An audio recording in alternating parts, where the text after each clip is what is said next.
Hey guys, picture this. You're standing in a grand chandelier-lit ballroom that smells faintly of roses and freshly polished wood, surrounded by people you barely know, all staring at you like you're the main attraction in a bizarre 3-hour-long play. Sounds dreamy, right? Well, buckle up, because by the time Uncle Jeffrey farts during the vows and the flower girl trips over her own lace, you'll be questioning every life choice that brought you here. Before you get comfortable, please hit like and subscribe, but only if you truly enjoy what I do. Drop a comment telling me where you're tuning in from and what time it is for you. It's always fascinating to see who's joining us from around the world. Now, dim the lights, maybe turn on a fan for that soft background hum, and let's dive together into today's journey. Welcome to the Victorian wedding, a sublime blend of love, lace, and a level of etiquette so suffocating you'd think corsets were invented to keep people from taking a breath of fresh air. It begins with the bride, adorned in yards of silk and ribbons, her face so powdered she could blind a battalion of soldiers at 50 paces, smiles plastered on like wallpaper. Both families engage in a silent bidding war of social clout.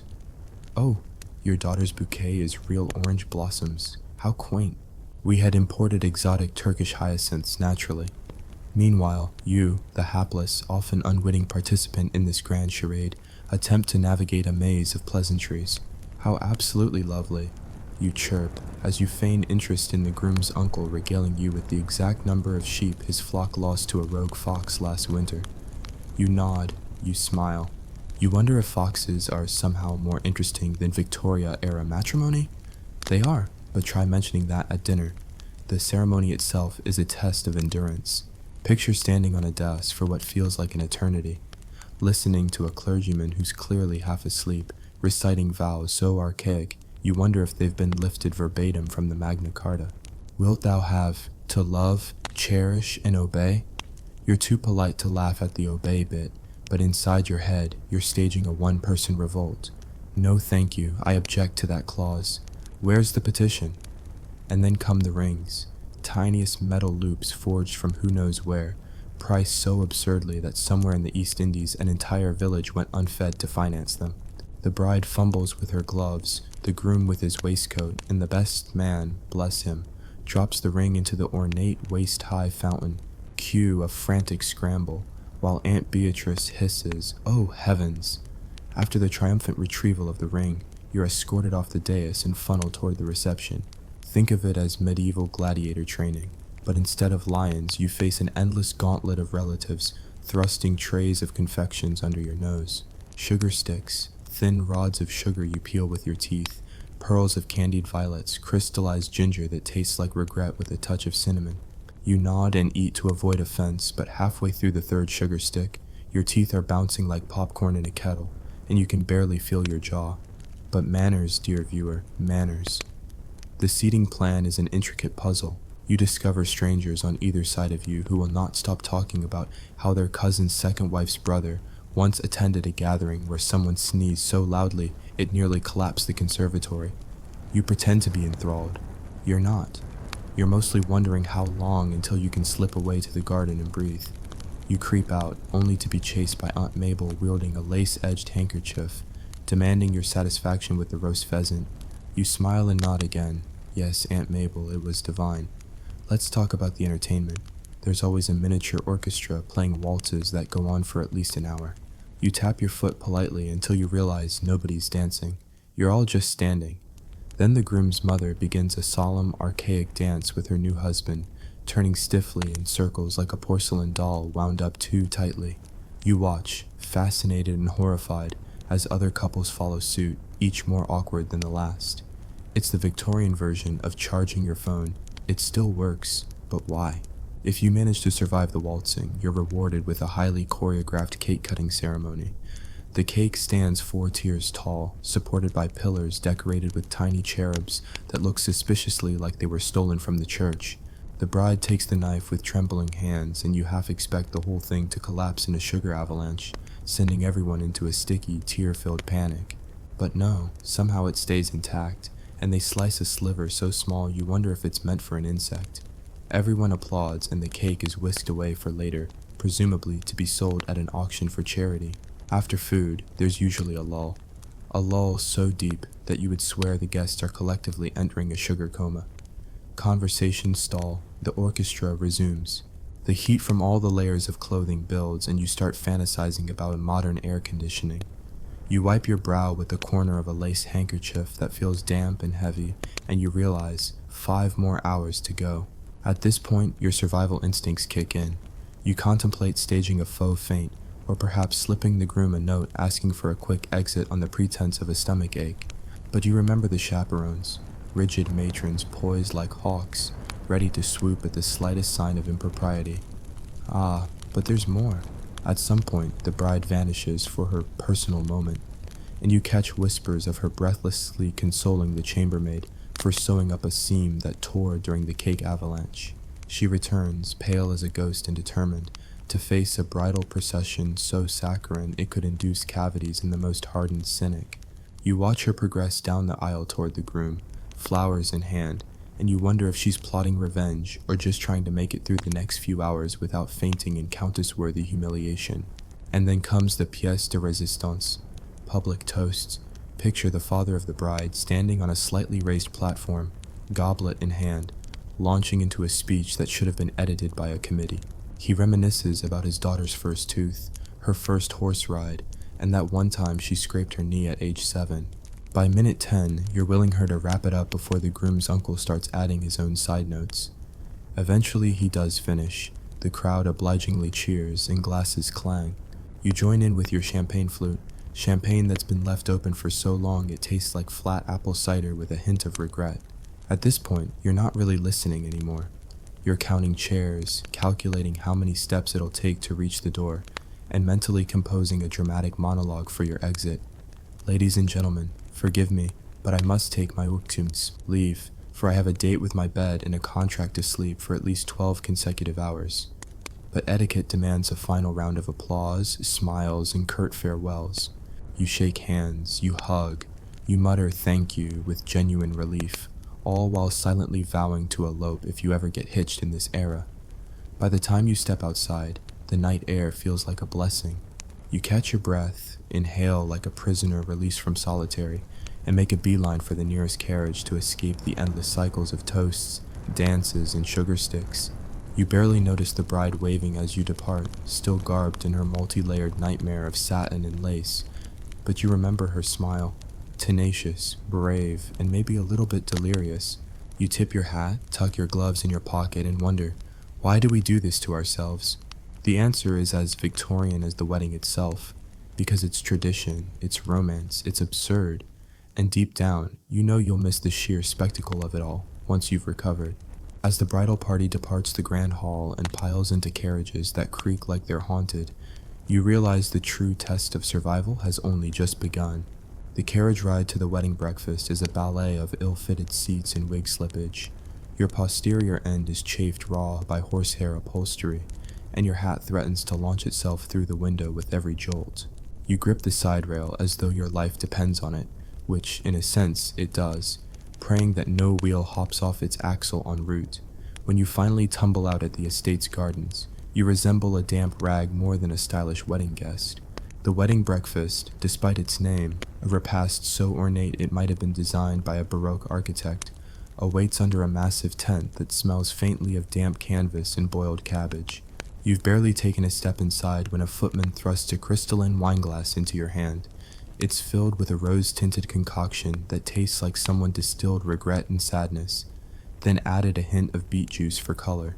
You cough politely, dab your lips with your lace handkerchief, and brace yourself for the parade of courses to come.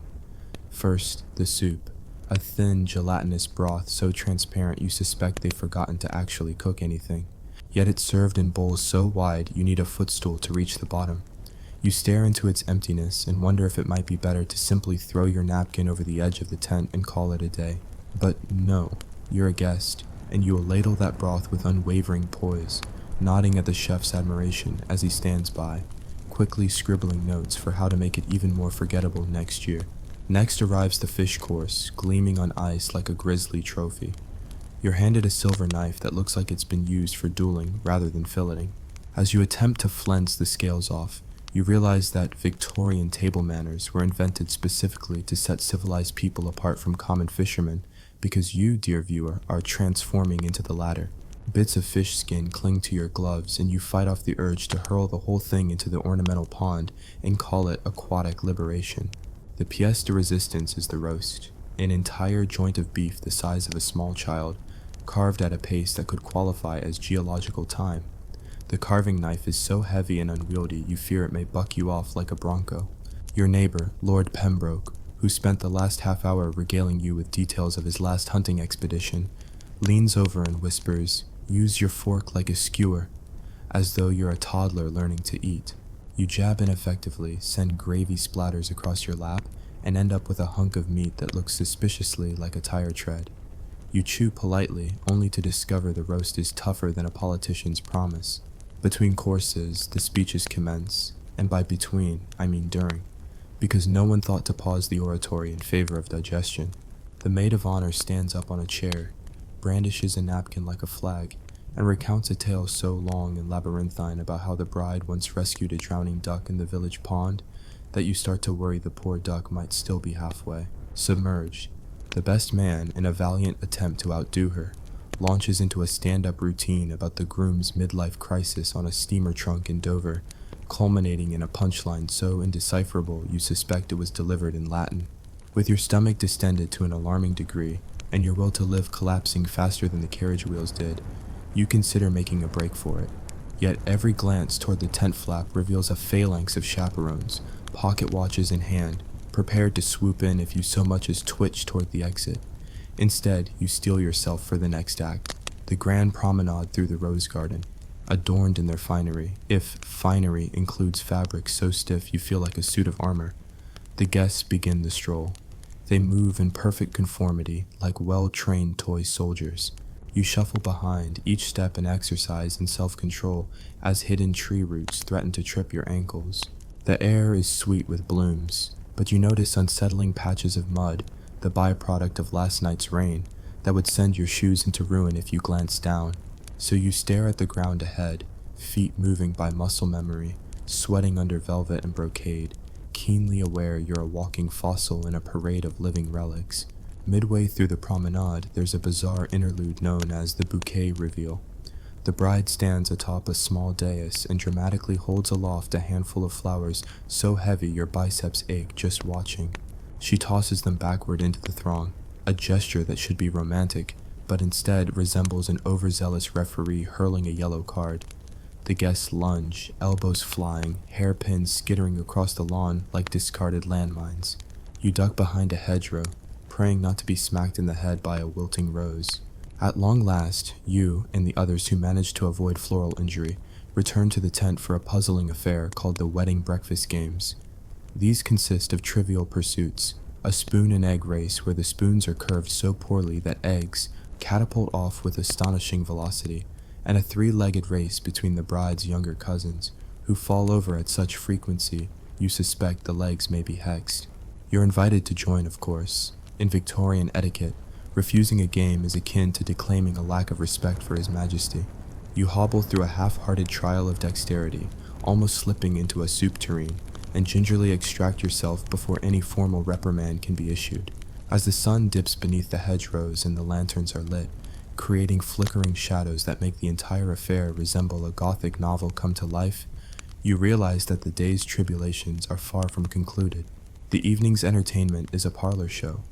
The bride's spinster aunt has learned to play the harp, and she proceeds to demonstrate every single one of its 127 possible dissonant harmonies. The crescendos shatter glass, and you fight the urge to flee as chords that could summon banshees wail across the lawn. At intervals, someone applauds politely, but mostly the guests sit stoically, as though they've been turned to statues by the sheer force of sonic assault. After the parlor recital, you're shepherded to the dance floor again, for a fandango no less. If you've never tried to dance a Spanish folk dance while wearing multiple layers of petticoats and a corset out of which you can no longer draw breath, consider yourself fortunate. Each step is a negotiation between your left foot's rebellious desire to go right and your right foot's equally determined impulse to stride left. The result is a stance so precarious you wobble like a hypnotized flamingo. The conductor yells 1, 2, 3 in English, but in an accent that makes it feel mysterious, and you shuffle obediently, jaw clenched against the urge to cry. The brass section assaults your eardrums, and your shoes grind into the wooden floor, producing sparks that no one notices because they're too busy maintaining perfect postures. By now, it's approaching midnight, or at least it feels that way. You haven't checked a clock since breakfast, and you're resembling someone who's been marched through the Sahara. You catch sight of the bride, who's still upright and smiling like a porcelain doll whose strings are about to snap. Her gown now bears the faint stains of cake crumbs and gravy splatter, but she wears them with pride, as though they're badges of wartime valor. The groom sidles up to her, looking about as exhausted as you feel, and they share a ritual dance that suggests they've just survived a tempest at sea. The guests, in a final show of solidarity, raise their glasses for one more toast, this time a brief, heartfelt tribute to the newlyweds. The words spoken are concise, thankfully free of lengthy anecdotes, and accompanied by a chorus of relieved sighs. You manage to lift your glass, though your arm quivers like a newborn colt, and murmur, "To love and survival," which at this point feels less like a cliché and more like a battle cry. As the carriage awaits you outside, its wheels now repaired, miracle of the age, you slide aboard gingerly. The coachman cracks his whip, not out of cruelty, but to ward off any last-ditch offers of midnight cake from loitering relatives. You lean back against the cold, hard wood, closing your eyes, daring yourself to smile. For all its horrors, from corset-induced asphyxiation to culinary cruelty, it was undeniably an experience for the ages. And as the carriage rattles into the night, you vow two things. First, never again shall you attend a Victorian wedding unless furnished with a parachute. And second, you will tell this story exactly as it happened, so that future generations may appreciate the true meaning of an absurd, excruciating, and utterly unforgettable celebration. And so, with the carriage deposit finally collected by a grateful coachman, and your limbs threatening mutiny, you arrive at the groom's ancestral manor, a sprawling edifice of gray stone, ivy-clad walls, and windows dark as secrets. The moment you step onto the flagstones, you realize you have entered a whole new level of matrimonial endurance test, the post-nuptial ordeal. You're met at the door by a footman whose expression suggests he once swallowed a hedgehog for breakfast and never quite recovered. He bows, and you follow him through labyrinthine corridors whose tapestries depict interminable hunts, stags fleeing, hounds baying, and noblemen posing mid-swing. You wonder if, in Victorian logic, life's grand purpose was simply to chase things for sport. Your chamber awaits, or rather the bridal suite, a room the size of a chapel with gilt-framed mirrors, four-poster bed hung with draperies so heavy dust mites have set up colonies, and a wardrobe stuffed with layers of night garments designed to suffocate any semblance of comfort. The husband, pale and vibrating with exhaustion, greets you with a curt nod. There's a stiff formality to your congratulations exchange, as though you're diplomats negotiating a treaty rather than two people who have just survived a festival of corsets and sugar. You try to recall the proper phrase, something about wishing health, happiness, and harmony, but the words lodge in your throat like an entire wedding breakfast. Left to your own devices, you inspect the bed. The mattress is layered with horsehair stuffing, which makes it firmer than a naval captain's resolve. The sheets starch so heavily they squeak when you shift your weight, feel as though they're actively resisting your presence. You think back fondly to your own bed at home, with its spring mattress and cotton covers, now residues of a life that once valued softness. Nonetheless, custom dictates you change into night attire. You find a voluminous gown of flannel, trimmed with lace that itches like the tongues of tiny demons, and a cap so tight it gives you the sensation of wearing a helmet made by sadistic milliners. Attempting to undress is a spectacle in itself. You shimmy out of your corset with the grace of a wrestler trapped in fishing nets, and your husband stands awkwardly in a corner, glancing at the floor as though hoping the ground will swallow him. After much fumbling, you emerge in your nightdress, layers of it, looking like a ghost of winters past. You catch sight of yourself in the mirror and consider that this is exactly the kind of vanity Victorian brides must have abandoned centuries ago. You rest a hand on your cheek and realize that even your reflection looks exhausted. Bedtime etiquette, alas, is more rigid than the corset you've just shed. You are to await a ritual called the good night formalities. Down the hall, you hear the organ's faint drone, an organist playing a dirge for your lost freedoms. The door opens, and in walks the chaplain, an emaciated, spectacled man clutching a Bible the size of a brick. He clears his throat as though he's been holding a sneeze for days, then launches into a prayer so long-winded it would have made Job ask for mercy. You kneel on a cushion so hard it feels like penitence incarnate, listening to petition after petition for your health, your fertility, your loyalty, and your willingness to obey without question. Meanwhile, your knees ache, your back protests, and you wonder why love and devotion must be measured in agony. Finally released from the clutches of psalms, you attempt to lie down. The horsehair mattress creaks ominously, and you clutch the sheets as though expecting them to snap shut like a trap. Your husband lies stiffly beside you, fully clothed as though he's preparing for an impromptu parade. You exchange a glance that says, "Well, we've made it this far," and he nods as though granting permission to speak. You lean in, voice a whisper. "Are we expected to consummate tonight?" He glances at the window as though considering whether to jump. He murmurs that tradition dictates spending the night together, but that discretion and modesty might allow a postponement. You register modesty as Victorian code, for both of us are too knackered to consider anything more intimate than a handshake. You drift into a sleep punctuated by the scratchy hum of the organist in the chapel and the distant tolling of the great bell, an alarm clock set to remind you both that the honeymoon isn't a vacation, it's a passage. You dream of modern contrivances, feather beds, rubber mattresses, and a world in which one-night stays in one's own home are considered bliss. Dawn arrives with the shriek of a maid hammering on the door. You blink, disoriented, and a figure bursts in clutching a basin of water, so icy it might have been melted from polar icebergs. She demands you rise immediately to prepare for the breakfast of first morning. A repast lighter than wedding breakfast, but still requiring 3 courses, 2 speeches, and the recitation of familial genealogy. Stumbling into your layers of daywear, modified morning attire that hints at the fact that each new morning is a small death to your previous self, you discover an organized mayhem outside your door. Footmen stand at attention. A brass band tinkles off-key melodies. The groom's father appears, cricket bat in hand, to invite you both to the museum-like family parlor, where morning tea is served alongside portraits so stern they seem to judge your every yawn. The parlor, illuminated by slats of sunshine filtering through narrow windows, is lined with cabinets full of curios, shrunken heads from the colonies, shells from distant seas, and enough taxidermy to fill a zoological nightmare. You wonder if you're supposed to admire these trophies or if they're just macabre small-talk fodder. Tea is served in cups dainty enough to disappear if you stare too hard. The tea itself is a murky infusion of leaves plucked at dawn by adolescents paid in salt pork. You sip politely. You nibble on a tea cake the size of a quarter and listen to the maid of honor recount more childhood anecdotes, this time focused on the bride's first pair of boots and the ceremony's most memorable sneeze. You nod and smile, though inside you're calculating caloric intake versus effort expended.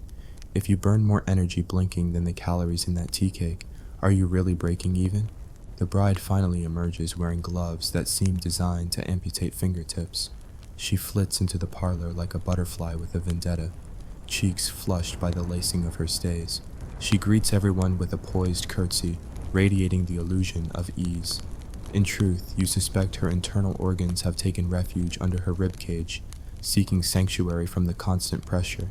You lean toward her and whisper, "Congratulations again, but also, did you ever feel like eloping on a hot air balloon instead?" She offers a weak laugh, but her eyes betray you.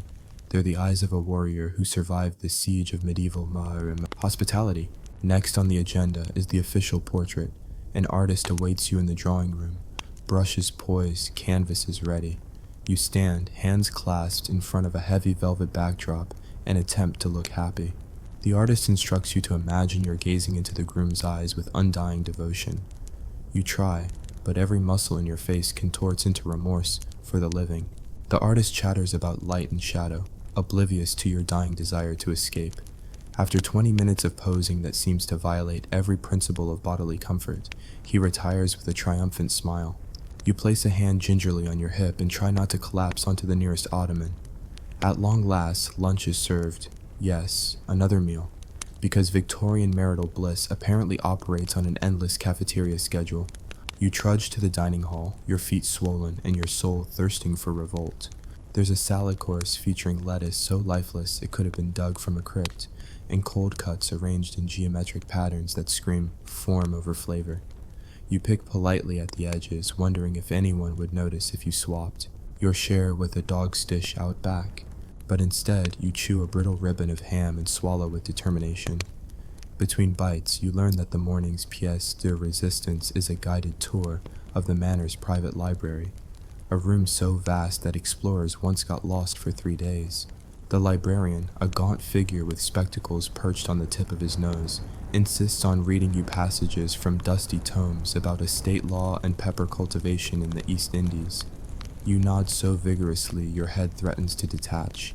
When he finally asks if you have any questions, you consider asking if peppercorns still grow on the same vines, or if you can just buy ground pepper at market, but you settle for no, thank you, and retreat to the nearest tapestry-strewn corridor. After the tour, you're invited to a stroll through the kitchen garden. Victorian code for watch domestic staff produce vegetables under duress. Rows of cabbages glisten with dew. Workers in straw hats offer you a carrot to taste. You accept politely and bite down, unleashing a crunch so loud it echoes like a gunshot. The gardener beams at your show of gusto and asks if you'd like to harvest a few potatoes. You glance at your gown, now stained with bits of ham and tea cake, and demur, mumbling about delicate gloves. You retreat as though escaping a trial by peasantry. By mid-afternoon, your hosts propose a light diversion, croquet on the lawn. You are handed a mallet so heavy it might have been pilfered from a blacksmith's workshop, and you step onto grass so manicured your ankles protest. The objective, you're told, is to knock balls through hoops. Simple enough, until the hoops are placed at angles that defy Euclidean geometry, and your husband demonstrates a swing requiring the strength of an ox. You attempt your own swing, miscalculate by 50 degrees, and watch your ball veer into the ornamental pond, where koi scatter in panic. A group of onlookers applauds kindly, as though you've performed a grand spectacle. You bow, cheeks flaming, and limp away to retrieve the ball with a hooked net, socks soaked in muddy water. As evening descends again, the cycle repeats. Dinner, music, dance, and toasts. You greet each with dutiful stoicism, though internally you're drafting your future memoirs under the provisional title, Surviving Matrimony, a Field Manual. You count the minutes until curfew, sparingly permitting yourself small rebellions, adjusting your underbust to relieve pressure, slipping a piece of cheese into your pocket for emergency snacking, and practicing clandestine yawns. Each night brings a reprise of prayers, stroking of horsehair mattresses, and exchange of hushed promises that tomorrow will be less formal. Yet, in the quiet moments when you walk the moonlit terraces, the cool breeze slipping beneath your skirts, and the stars blinking overhead, you recall why you embarked on this lunacy. Love, or something resembling it, flickers amid the absurdity, in the groom's weary smile just before sleep, in the bride's shared laugh at the absurdity of it all, and in the unspoken bond of two adventurers who survived the Victorian wedding. Together, you realize that, despite corsets, speeches, and mechanical horseshoe throws, this, to borrow a borrowed phrase, was worth it. For in the end, survival is sweetest when shared. And so, as you prepare for yet another night of ice-basined awakening and prayer-induced knee pain, you steel yourself.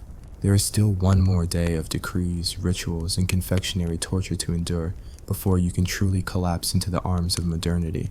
But armed with wry humor, iron will, and the faint knowledge that every Victorian bride before you suffered similar martyrdom, you rise from the sheets like a warrior reborn, ready for the final act of this Gothic comedy.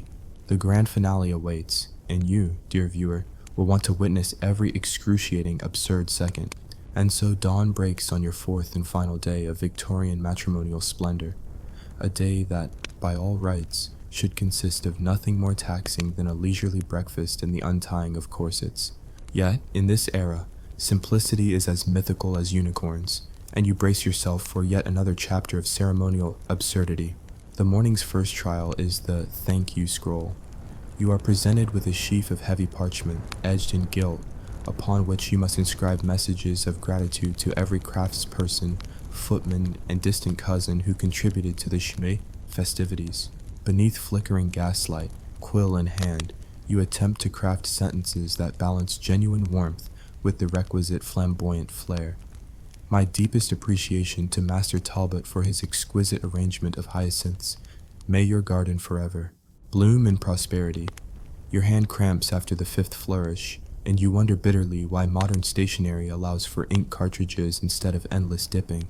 With scrolls sealed and delivered, you proceed to the farewell tea, an affair so ceremonious it rivals the first morning's repast. The tent is now festooned with faded ribbons, and the orchestra plays a mournful adagio as guests drift in wearing the same finery from the night before, only now slightly askew. You take your place at a small table, battling the urge to collapse into your chair and sip tea thin enough to qualify as the world's lamest soup. Tiny cakes shaped like roses, Victorian icings pièce de resistance, sit on china so delicate it trembles beneath your fingertips. You nibble politely, all the while calculating how many minutes remain until emancipation. After tea, the bride and groom perform the final blessing, stepping onto a dais for one last prayer. The chaplain, evidently keen on outdoing himself, recites a benediction so labyrinthine that even Latin scholars might despair. You bow your head, counting the seconds until amen, and feel a curious pang, relief tinged with nostalgia. For all its rigmarole, this wedding has been an odyssey, a crucible of tradition that, paradoxically, forged bonds of shared suffering and joy. Then comes the day's most dreaded segment, the departure parade.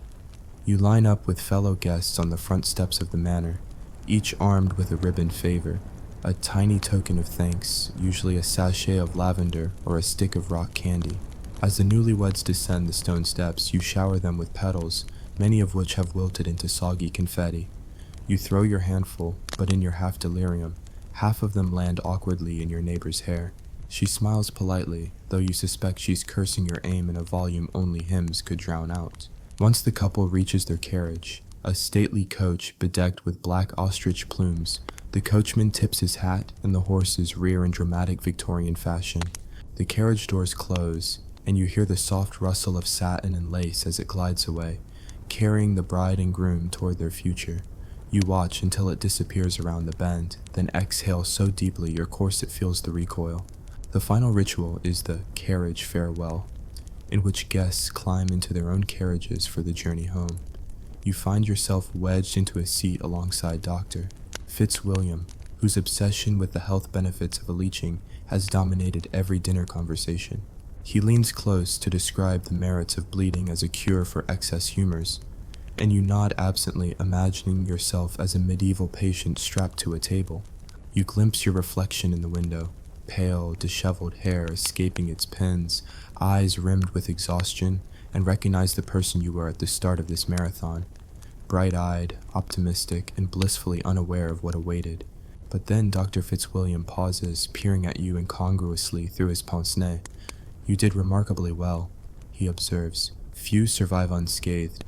You force a laugh, but beneath it lies a flicker of pride. Yes, you survived. You endured the corsets, the ceremonies, the sugar comas, and the emotional slog of etiquette that would make the stiffest upper lip quiver. You not only endured, you navigated it with wit and grace, sewing humor into the oppressive seams of tradition.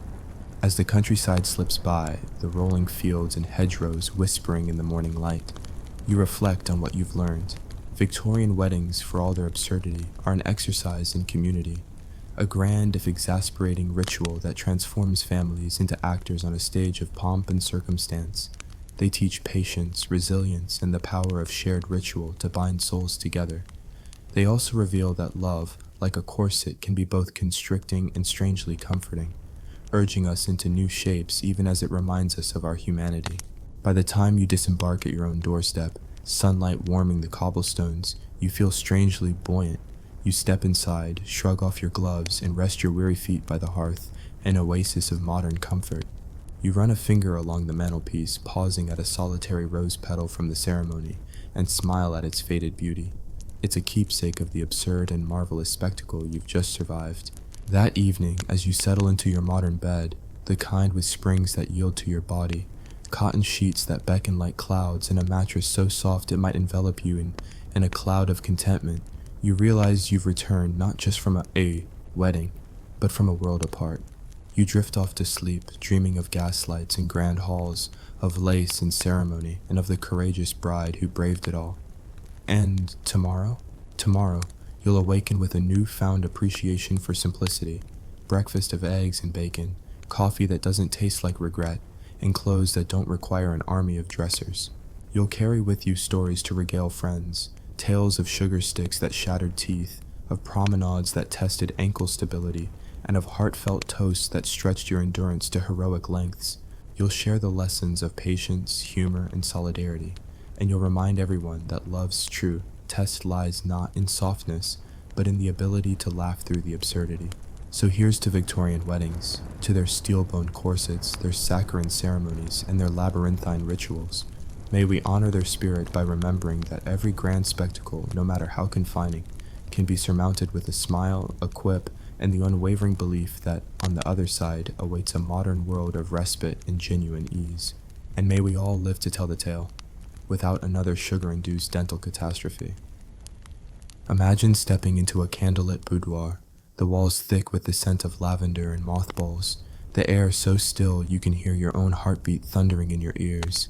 You've just survived the endless toasts, the corset that tried to suffocate you, and a dance so awkward it leaves you questioning your life choices. And now, at last, it's wedding night. The door closes behind you with a solemn click, and there you stand, husband and wife, blinking like nocturnal creatures exposed to daylight. She's draped in layers of silken undergarments so elaborate they require an army of chambermaids to remove. He's still in his formal tailcoat, wondering if loosening his cravat constitutes a scandal. Silence hangs for a moment, the only sound, the distant echo of carriage wheels fading into the night. She offers him a curt, polite smile, as though saying, "Congratulations, you now own a human being for life." He clears his throat, dabbing a bead of sweat from his brow with a stiff linen handkerchief. "Shall we proceed?" he ventures, voice trembling like a fawn on ice. She nods, and together they approach the four-poster bed draped in heavy damask curtains that feel like velvet prisons. The first hurdle, undressing. She begins with the layers, petticoats, corset, chemise, each removal requiring contortions worthy of a circus performer. He stands by, glancing anywhere but at her ankles, uncertain whether to assist or pretend chivalry demands distance. Finally freed from her living armor, she reveals the nightdress, a voluminous muslin gown trimmed with lace so scratchy it feels like dozens of tiny spiders crawling across her skin. He, meanwhile, must extricate himself from trousers held up by braces, waistcoat with dozens of buttons, and shirt stiffened by starch. As he loosens each layer, he hallucinates visions of breeches dancing across the room, like spectral garments, mocking his plight. At last he stands in his nightshirt, an ankle-length cotton number that billows around him like a sail in a storm.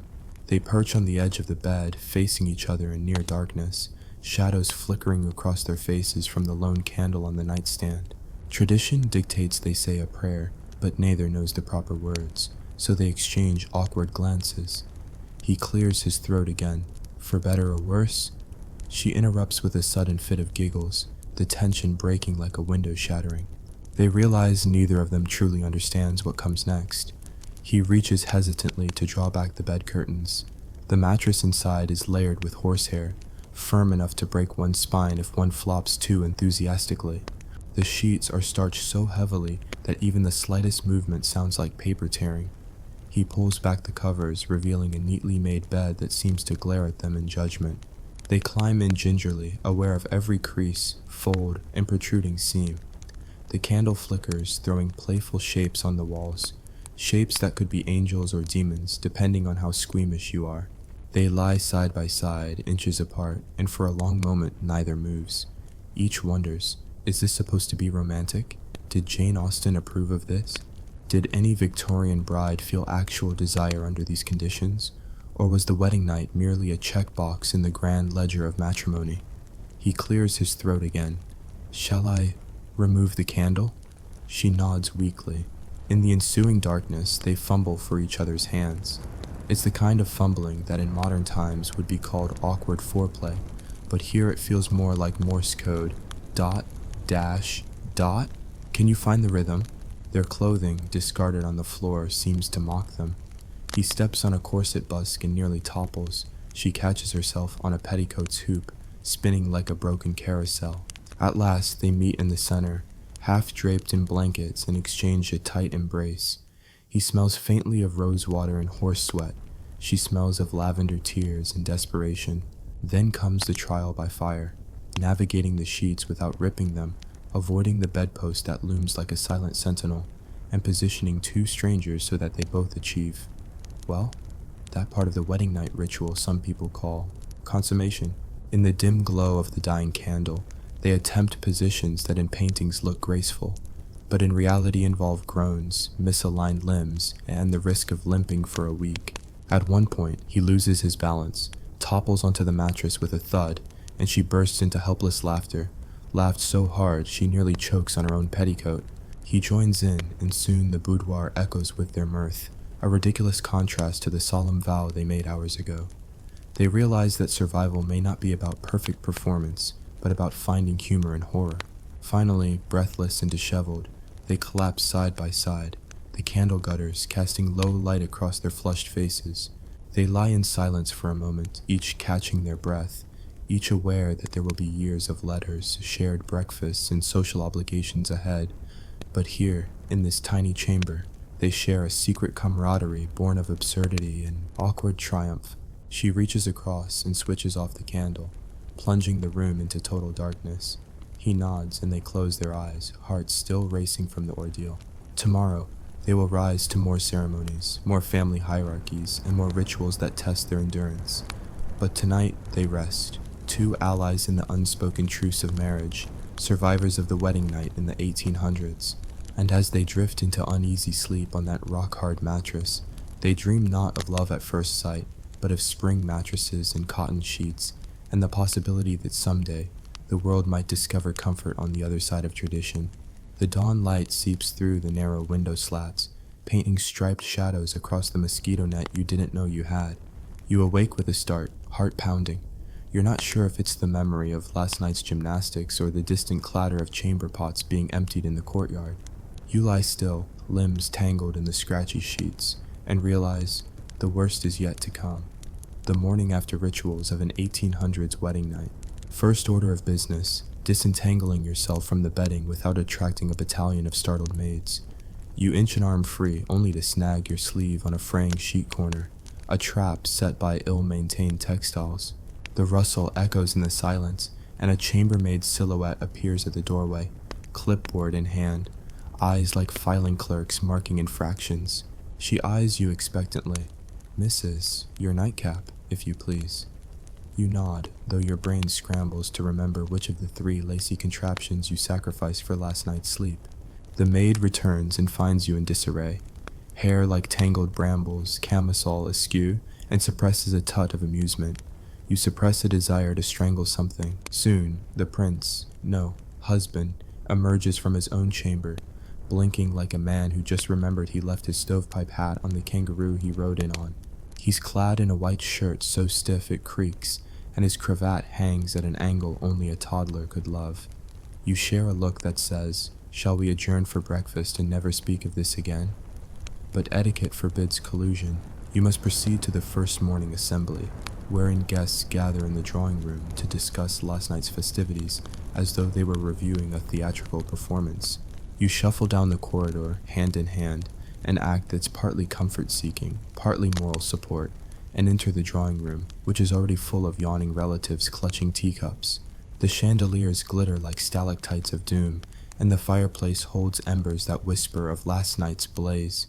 The bride's mother stands at the fireplace mantel, inspecting a dainty porcelain figurine of two swans entwined, last night's table centerpiece. She cranes her neck to survey the room and announces, "I trust everyone slept well." The assembled nod in varying states of consciousness, and you wonder if anyone actually slept or just dreamed of marshmallow soft mattresses for hours on end. A footman arrives bearing trays of courtship biscuits, dry, brittle discs that shatter when you attempt to bite them. You clutch one like a lifeline, crunch with steel resolve, and press your lips together to stave off indigestion. The bride's aunt, whose sole purpose seems to be reminding everyone of bygone wedding nights, leans in conspiratorially to the maid of honor. Did you hear the newlyweds nearly fall through the four-poster as they tried to extinguish the candle?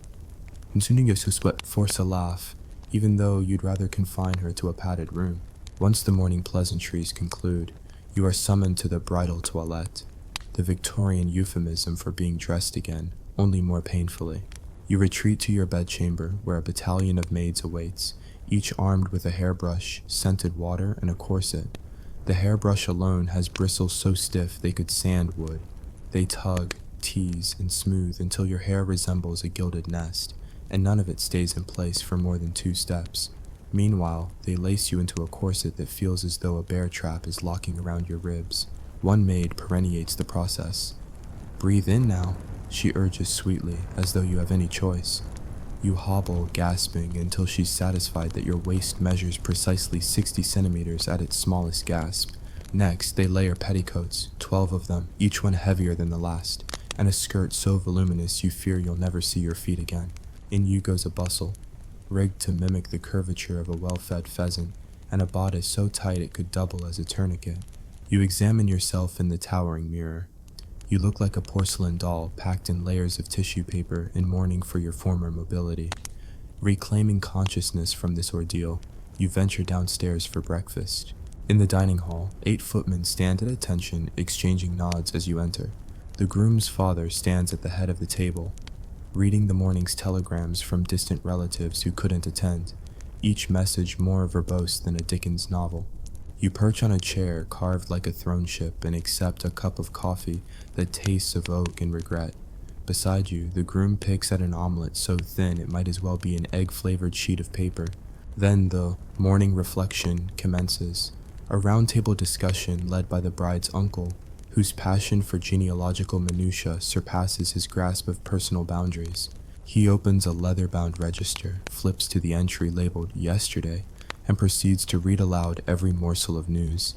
How many sugar sticks were consumed, who fainted at the bouquet toss, and which footman sneezed during the cake cutting. The effect on you is similar to being waterboarded by jingles of small talk. You nod, you murmur, "Very interesting," and you vow to invent a time machine and veto this entire day. Once the uncle exhales his final genealogical gasp, you are free to partake in the matrimonial exhibition, a voyeuristic tour of the bride's trousseau spread throughout the parlor. Tables laden with linens, embroidered nightgowns, and silk stockings line the walls like artifacts in a museum of cringe. Guests circulate, fingering the lace collars and cooing over the delicate silk slippers that look like they'd vanish if looked at too hard. You admire a set of embroidered handkerchiefs, each one bearing the couple's initials and the date, while silently drafting your resignation from this absurd hobby. After marveling at textiles, you proceed to the punch ceremony. A giant bowl of punch sits at the center of the dining room, fumes rising like a cauldron of sorcery. The bride's cousin announces that the punch recipe was a state secret, imparted only to the head cook at midnight. You ladle a small glassful, an auburn liquid speckled with citrus peels, and sip. It tastes of fermented confusion, with undertones of too much spice and possibly a hint of broken promise. People smile around you as though it's the nectar of the gods. You nod gratefully, trying not to think about what gases might be brewing in your intestines. Energized by sugar and spirits, you're next invited to lessons in conjugal etiquette, led by the groom's venerable aunt, a lady whose marriage lasted mere weeks before her husband decamped for reasons she's never disclosed. She stands at a lectern, with diagrams illustrating proper seating arrangements, the angle of the head during intimate exchanges, and the scientifically calibrated pressure for a polite embrace. Her voice is soft, but her expressions are so hawkish that each attendee feels individually scrutinized. You glance sideways at your new spouse, whose cheeks have gone the color of a beetroot. You both endure the lesson as though you're students preparing for an exam on Victorian libido. Once the lecture mercifully ends, you retreat outdoors for the garden ramble, another chore disguised as leisure. The greenhouse awaits, its glass panes fogged from the steamy air, full of exotic blooms imported at great expense. You wander past orchids that look like they were sculpted by devils, ferns that unfurl like skeletal fingers, and a collection of carnivorous plants that seem to grin at you with tiny teeth. The gardener beckons you closer to admire a Venus flytrap, and you muster enthusiasm while keeping your fingers safely curled. After the tour, you're obliged to participate in a memory quilt ceremony. A quilt, stitched by the ladies of the parish, bears patches representing the couple's lives, a swatch of navy wool for the groom's naval service, a floral piece for the bride's childhood in the countryside, and a rather questionable square depicting two swans that look more like dyspeptic geese. Each guest is given a needle and thread to add a stitch while offering marital advice. You manage a single small stitch, your fingers trembling from residual corset-induced tremors, and murmur, "May your union be as strong as your stitches." The seamstress gazes upon your quarter-inch contribution as though it were the Rosetta Stone. By mid-afternoon, hunger pangs mingle with fatigue, and you're beckoned back to the dining hall for refreshments. They call it refreshments, but it's really a multi-course snack featuring meat pies so overstuffed that cutting them could be classified as demolition. You nibble at your sample with the grace of a starving wolf, wary of crumbs falling onto your bustle. Between bites, the band strikes up another tune, a jaunty melody that prompts spontaneous toe tapping. You tap with one foot while the other fights to keep your balance. Your spouse offers a sympathetic smile and taps alongside, the two of you sharing a momentary connection in this absurd marathon. After refreshments, the day's final official event is the couple ceremony, a public presentation where you and your spouse are seated on a dais, while guests parade past to offer well wishes and small gifts. A teaspoon here, a snuff box there, a oksatsa sugar bowl encrusted with pearls that looks like Madame Defarge disguised as crockery. Each gift is accompanied by a recitation. May this teaspoon serve you in sweet and savory alike. You accept graciously, though inside you're drafting thank you notes that will last you until the next century. Then come the farewell speeches. The bride's father stands, voice quavering but determined, and delivers a soliloquy of such lofty sentiment that you feel tears welling, until you remember how stiff your bodice has made you, and you blink them back. The groom's best friend follows, brandishing a snuff box as though it's a chalice, and recites an ode to conjugal harmony that sounds suspiciously like a recipe for stew. The guests applaud politely, and the speeches conclude with everyone clinking cups of chamomile tea in relief that the word count has finally ended. At last, you and your new spouse retreat for one final departure embrace. A footman stands by with a candle snuffer and ushers you to the doorway. You say your goodbyes to the assembled, each hug risking a public display of strained corset-induced panting, and step onto the threshold. The night air greets you like an old friend, cool and forgiving. You turn to your spouse and murmur, "Well, we survived part 2. He clasps your hand firmly and nods, eyes alight with shared triumph. Together, you descend the steps, pooling into a carriage where the coachman awaits with the vigor of someone who hasn't eaten in days. The door closes, the horses clop forward, and you sink into the hard wooden seat, each bump a reminder that comfort is a distant concept in this century. As the manor recedes into the distance, you exhale a laugh, equal parts relief and disbelief, and wonder, how many more chapters in this epic saga remain before you can reclaim your body, your time, and your sanity? But in that moment, you recognize something glorious. Your partners in this grand absurdity, navigating the ridiculous rituals of love and survival side by side. And if you can make it through morning after corsets, genealogical lectures, and garden tours of doom, then surely you can endure whatever the next 50 years throw at you, so long as you hold fast to humor, determination, and the unbreakable bond forged by wedding night trials past. The sun slants low through the parlor windows as you and your spouse emerge from the carriage, each still stiff with the day's corsetry but determined to present a united front. A small contingent of relatives awaits on the stone steps. Great Aunt Felicity leaning on her parasol like a medieval mace, Cousin Edwin clutching a posy of herbs in case of mystical ailments, and the vicar, who looks faintly scandalized that you're already home instead of paying respects at the church. You exchange curt smiles and curtsy handshakes, inwardly calculating how many more of these you can endure before gravity and your compressed lungs force you into horizontal repose. Inside, the inherited manor feels cavernous. High ceilings that swallow your voices, ancestral portraits whose eyes follow you with a blend of curiosity and reproach, and furniture lacquered so dark it seems to swallow the flicker of the candles you insist on using in daylight. You've come to recognize this as the typical Victorian paradox. The more rooms a house has, the less comfort any of them provide. Your chamber awaits at the end of the corridor, But first there's the honeymoon tea, a stiff affair at 5 p.m. Sharp. You take your seats on the faintly alarming settee, upholstery patterned with hunting dogs so lifelike you fear they'll lunge at your ankles, and nod as Lady Felicity recounts her own honeymoon voyage on the Isle of Wight, which apparently consisted of seasickness, misdelivered luggage, and sleeping in a barn. You sip your tea, a blend of overboiled leaves and regrets, while Aunt Matilda examines your wedding ring through a jeweler's loupe and pronounces it an adequate token of affection, which you choose to interpret as high praise. The vicar offers a benediction so perfunctory that you nearly drop your cup in surprise. May God bless your union. Now, pass the scones.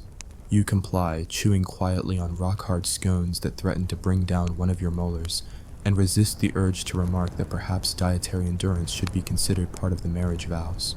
At length, the relatives, each convinced that your sole purpose in life is to entertain them, take their leave. You accompany them to the front door, waving as they disappear down the drive in their respective carriages, carriage horses stamping and whinnying with nervous energy.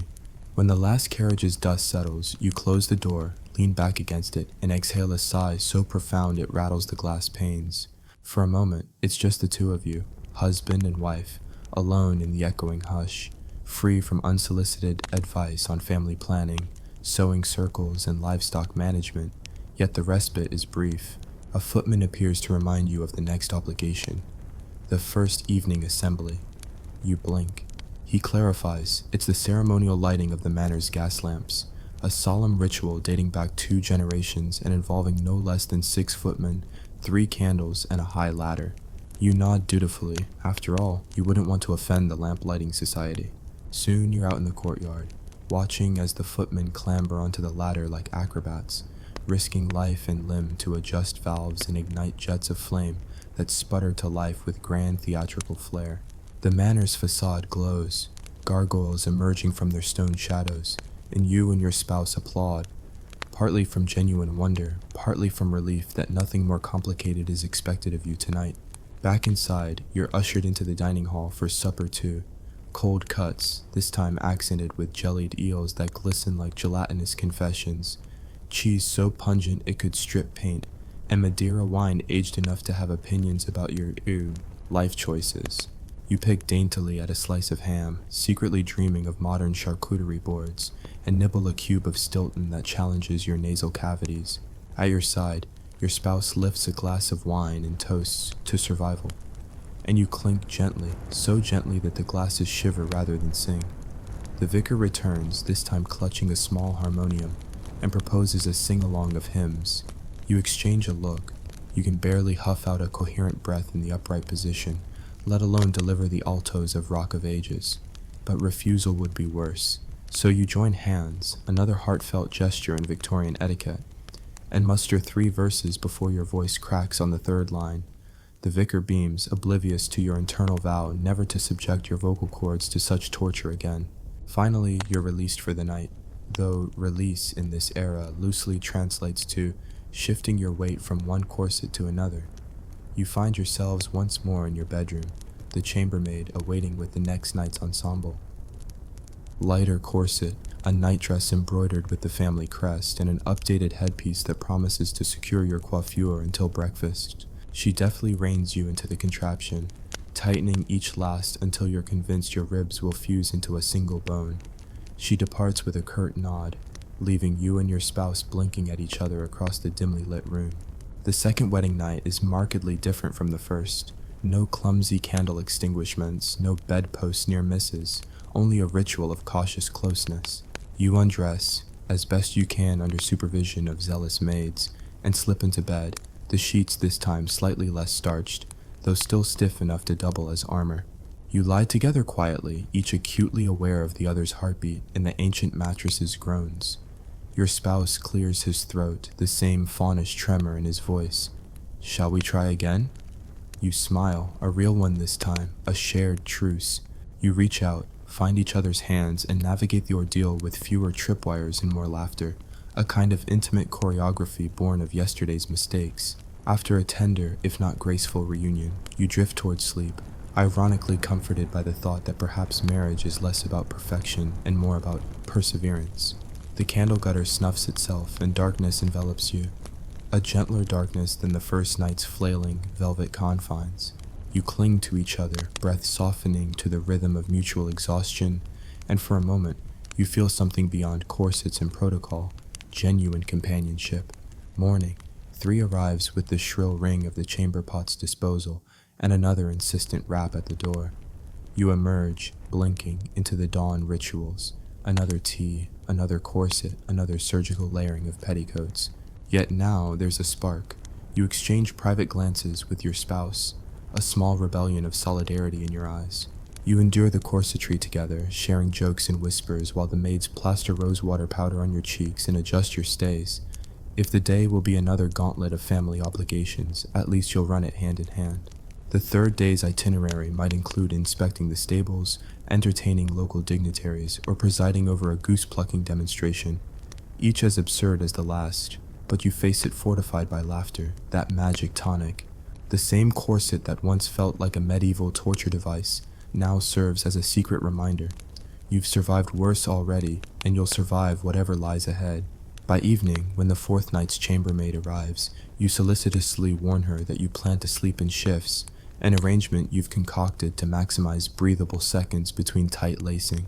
She raises a single eyebrow, accustomed to the endless whims of new brides, and obliges. Together, you and your spouse approach the bed. No grand proclamations, no stage directions, just a quiet understanding that marriage can be both absurd and beautifully human. You shed your daywear, clamber into the less punishing nightdresses, and close the heavy curtains. Tonight, there is no formal prayer, no awkward candle fumbling, no specific agenda beyond rest. The bed sighs beneath you, welcoming you not with stiffness, but with a faint give of familiarity. You press close, exhaling the tension that's threaded through every seam of your being. You speak in half-formed whispers about dreams of the countryside, of children who will someday laugh at the notion of corsets, of a future where love isn't measured by layers of lace but by shared moments of ease. Your spouse smiles, and you both drift into that rarest luxury of the 1800s, unhurried, unpressured slumber. When dawn comes again, and it surely will, you'll rise to another round of rituals. But tonight, in this sacred interlude, you remember why you embarked on this journey. It wasn't for the toasts or the corsets or the gaslight ceremonies. It was for companionship, for the promise of someone standing beside you through every laugh and every painful constriction. Tonight, the corset loosens for just a moment, and you breathe. The morning of the 4th day dawns pale and promising, though you greet it with the stiffness of a soldier after a fortnight's march. The chambermaid arrives with a tray, a steaming basin of water so cold it could wake the dead, soap scented like overripe lilacs, and a stack of towels that feel like sandpaper against your skin. You huddle over the basin, arms cocooned in the flannel nightdress, and wonder if personal hygiene was ever meant to feel so penitential. Once sufficiently scrubbed and dried, you're marched through the labyrinthine hallways to the farewell brunch, the final culinary gauntlet. The dining room, hung with tapestries that depict hunts so gruesome they could serve as horror backdrops, now holds a long table heaving with delicate pastries, tiny smoked salmon canapes, and small bowls of porridge so thin you'd swear it was water. With ambition, you take a bite, chew politely, and pretend the porridge's ghostly flavor is an acquired taste rather than a sign of famine. Between mouthfuls, your spouse leans in conspiratorially and whispers, "Do you think they'll ever let us dress ourselves?" You stifle a laugh. "Not until the next century," you murmur back, eyeing the footman who hovers like a vulture, ready to swoop at any sign of a dropped breadcrumb. After brunch, the final public obligation looms, the departure benediction. You and your spouse stand before the company of relatives in the ornate drawing room, columns rising like silent sentinels, and the chaplain delivers a closing address. It's a whirlwind of lofty platitudes about unity, prosperity, and the sanctity of domestic tranquility, peppered with obscure biblical references that would baffle any layperson. Your eyes glaze over until you catch sight of your spouse handing each other tiny handkerchiefs embroidered with the words Godspeed in delicate blue thread. You dab your eyes in mock solemnity and imagine you'll never wish to hear the word Trinity again. Then comes the moment of reckoning, collecting your belongings. You return to your chambers, where the wardrobe stands ready, packed by the chambermaids hours ago, with travel robes, gloves, day dresses, and hats so elaborate they resemble tiny architectural marvels. You nod your thanks as they perch on ladders, assisting you back into civility's constricting embrace.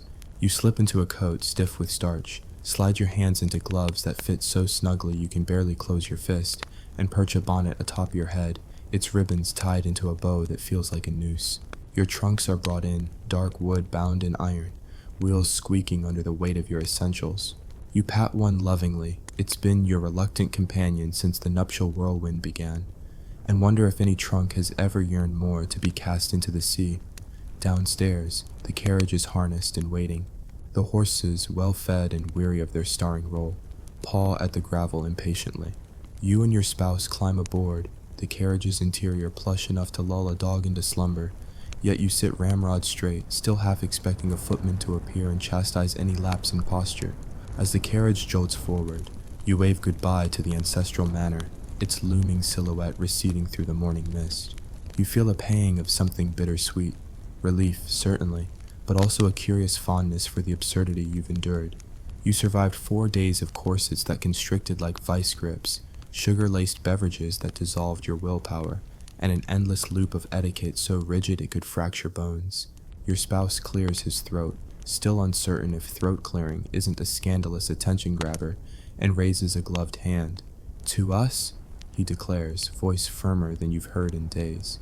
"And to a future free of marzipan bombardments and lace-induced asphyxiation." You lift your own hand, and the click of gloves against silver rings rings out like a tiny victory bell. The journey home is a slow, contemplative affair. You glance sideways at your spouse, noting the small lines of exhaustion etched at his temples, lines that mirror your own. You realize you're not the same person who stepped into that parlor 4 mornings ago, bright-eyed and naive. You're a veteran of absurd ceremonies, a scholar of sugar comas, and a champion of silent rebellion. And your spouse, you suspect, has been molded by the same crucible. As the carriage traverses rolling hills and sunlit fields, you drift into conversation about the smaller moments that made you laugh. The fatal misplacement of the groom's ring in the fountain, the best man's doomed attempt at humor in Latin, the time you nearly toppled through the 4-poster's drafty entrance. These memories, strung together, form a tapestry more vivid than any tapestry hanging in your former rooms. At midday, you pause at a roadside inn, an unassuming alehouse promising ale flat but honest. You step inside, removed your gloves, and breathe deep of the smoky hearth. A hearty meal awaits. Stews, rustic bread crusted with char, and ale so frothy it feels like liquid clouds. You dig in with unrestrained gusto, sleeves rolled up, corset loosened by necessity, and laugh as gravy trickles down your chin. The innkeeper eyes you curiously, perhaps suspecting you hail from some secretive convent of the lace-shackled. You don't mind, it's the most authentic moment you've had in days. When you reboard the carriage later, sated and serene, you realize that wedding night endurance was never merely about the ceremonial consummation or the nights of frigid candlelight. It was a trial by tradition, a journey through the spectacle of social theater, where every corset lacings and every sugar stick was a line in the script you were meant to follow. Yet you improvised, you laughed, you found camaraderie in mutual awkwardness, and you emerged triumphant. As the inn sign shrinks behind you, your spouse reaches across the seat and grasps your hand. His grip is warm, sure, and you reciprocate with gentle firmness. In that moment, you know this. Marriage in the 1800s might have been a gauntlet of absurdity and discomfort, but love, fledgling and fumbling, can flourish even within the stiffest lace and the sternest protocol. By late afternoon, the familiar skyline of your own home emerges, the modest red brick facade, the ivy crawling up one side, the small garden where you once dreamed freely. The carriage stops and you climb out, feeling the ground beneath your feet with a gratitude you could never have mustered before. You adjust your gloves, pat your skirts, and smile at your spouse. No words necessary. Inside, you shed the last of the marital finery, the bonnet stiff as parchment, the gloves snug as second skin, the corset your reluctant symbol of endurance. You step into your old gown, the one you wore on the morning before the wedding, and feel the soft cotton sigh around your shoulders. The mirror greets you with a visage both familiar and changed, eyes still bright, posture a tad straighter, and a smile that holds secrets of 4 unforgettable days. That night, as you slip between feather-soft sheets, no horsehair here, just plush luxury, you exhale every last ounce of tension. Beside you, a chamber pot sits unused, its presence a relic of the ordeal you will lovingly mock in letters and dinner table anecdotes. You close your eyes and dream of a time when bridal night meant soft pillows, gentle whispers, and no footmen peeking through keyholes. In the quiet dawn that follows, you awake unbidden by maids or mandates. You stretch limbs freed from constriction, slip on slippers without denting your posture, and pour yourself a cup of modern coffee so strong it jolts you more than any corset ever could. You carry that cup to the window, gazing at the world anew, brighter, softer, and infinitely more comfortable. And as you sip, you whisper to yourself, and perhaps to the faint echo of every Victorian bride before you, this truth: surviving wedding night in the 1800s was an act of resilience, humor, and shared folly. But surviving marriage itself in any century requires something deeper: the willingness to stand together, laugh together, and loosen our corsets long enough to breathe, to love, and to grow. Hey guys, brace yourselves. Today we're diving into some of the creepiest Victorian wedding customs that would make even the most hardened ghost shake in its ethereal boots. Imagine donning a dress so white it glowed under moonlight, while your own mother's silver-dipped hair ornament whispered age-old superstitions into the velvet hush. Stay tuned, because by the end of this video, you'll be convinced that surviving a Victorian ceremony was equal parts romance and supernatural boot camp. Before we begin, don't forget to hit like and subscribe, but only if you can handle a dose of historical horror with your morning tea. Drop a comment telling me where you're watching from, and what's the spookiest tradition in your own family. Bonus points if it involves a ghost.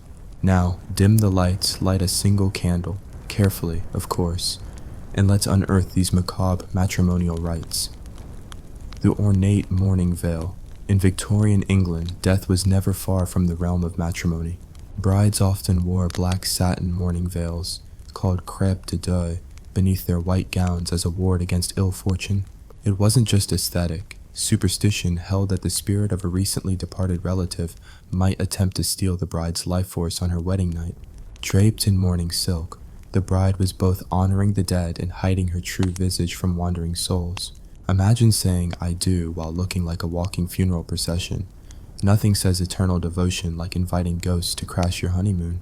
The hair of the departed. Speaking of honored dead, many Victorian brides incorporated actual strands of hair from deceased family members into their headpieces. After all, what better way to symbolize unity across life and death than weaving Aunt Gertrude's auburn curls into your bridal wreath? These locks were gold-plated or woven into intricate brooches called hairwork, a token of perpetual remembrance. But if the wind caught those pigtails just right, you swore you could feel Gertrude's ghostly fingertips tugging at your veil, reminding you that no one leaves the family line, even by death. Matching jewels and grimoires. The engagement ring wasn't enough. Some brides carried an amulet inscribed with protective prayers, or miniature prayer books hung from a ribbon at the waist. These pocket-sized grimoires contained invocations against evil spirits and cursed relatives, kind of like a medieval pepper spray, but in leather-bound form. During the feast, if anyone sneezed near the bride, she would clutch her grimoire and recite a silent blessing to ward off contagion, and possibly the family ghost who always showed up uninvited. The ghostly bridal procession. On the day of the ceremony, a phantom wedding procession might precede the bridal party to clear the path of vengeful spirits. This ritual involved carrying a black lantern tipped with aromatic herbs, rosemary for remembrance, lavender for purification, to illuminate the path for your living guests and blind any lurking specters. Family lore insisted that a lantern's flicker danced to the rhythm of the afterworld. If the flame sputtered unexpectedly, everyone would stop, bow their heads, and wait until it steadied, lest they anger a ghostly witness. The bridal chair séance. Once the bride arrived at her husband's home, tradition mandated a brief séance around her bridal chair. The family gathered in the drawing room. Candles circled the chair, and the medium, often a trusted aunt who'd seen spirits, would invoke the presence of ancestors. A chill breeze, a sudden knock on doors, or tapping on windows signaled approval from the other side. The bride was meant to sit in that chair for exactly 3 minutes, no less, no more, to prove she carried her lineage's blessing. Imagine being tested by ghosts before you even got to slice the cake. Feeding the corpse. Cake Victorians love their symbolism. In some circles, it was customary to bake a small corpse cake made with dried fruits, marzipan, and bitter almond oil, each ingredient representing mortality. During the reception, the bride and groom would feed each other bites, symbolically consuming life's bitterness together. Guests believed that if the couple struggled to swallow the bitter morsels, it foretold a hard life. If they easily managed, they'd enjoy sweet harmony. Spoiler alert, no amount of sugar could mask that almond aftertaste, whispering through the keyhole. One of the more unsettling customs involved a curious bit of voyeurism. On the evening of the wedding, the bride would stand in the hallway while her mother-in-law leaned close to a locked door, behind which the groom waited, and whispered 3 blessings into the keyhole. The groom would then nod in approval from the other side, signaling mutual respect for ancestral guardians. There were tales of restless spirits answering back with phantom whispers, sparking frantic searches by candle-bearing guests. The backup bride. Because mortality rates were so high and weddings so elaborate, some gentry families employed a backup ghost bride, a silent stand-in dressed in identical garb, ready to be substituted if the real bride fell ill before the vows. If a fever struck on the morning of the wedding, the backup could preserve the engagement agreement in good standing. Naturally, rumors abounded of mistaken identities, with frantic guests unsure whether they'd witnessed the real union or a grisly substitute. Byzantine token exchange. As a final act of eerie devotion, some couples exchanged tokens of mortality alongside their wedding rings. Rather than a simple band, a groom might slip a small vial of dust, collected from a family crypt, into the bride's gloved hand, symbolizing that ashes to ashes applied as much to love as to life. This grisly gift was stored in a hidden compartment of her bouquet and carried throughout the ceremony as a reminder that even amid joy, death, and decay were never far behind. Stay tuned for the next part, where we'll uncover even more unsettling wedding rituals, from mourning bouquets that bled real petals, to living coffin parades and the macabre art of post-mortem portraiture at receptions. You won't believe what Victorians considered romantic. Prepare to clutch your pearls and check under your bed for lurking ancestors. The practice of the living coffin, after the corpse cake ceremony, came perhaps the most chilling spectacle of all, the living coffin. In certain rural counties, newlyweds were led into a makeshift coffin, actually a shallow, open-topped box lined with lavender and myrrh, and gently lowered halfway into the earth right there in the churchyard.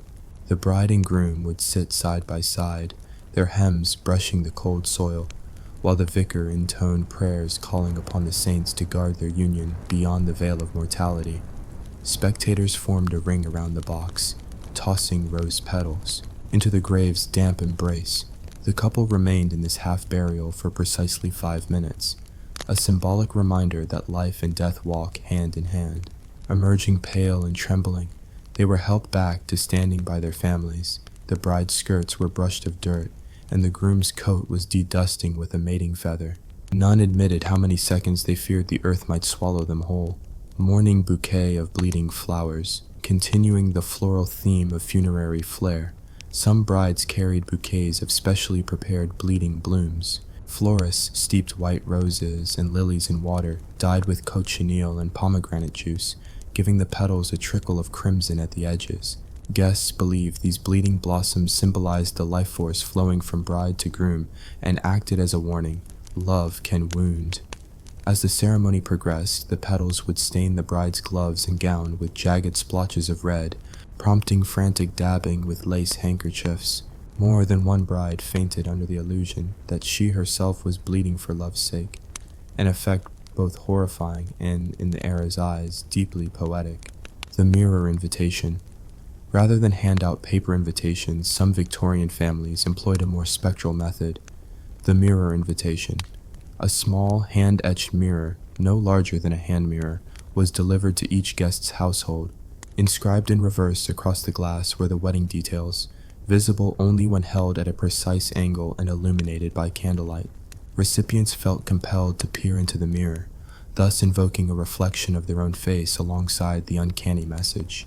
Rumor held that if you refused the invitation, your reflection would vanish from the glass entirely, an omen of social death. Entire neighborhoods reported mirror invitations turning cloudy or cracking along mysterious lines, interpreted as restless spirits protesting a match they deemed unsuitable. Graveyard gift exchange.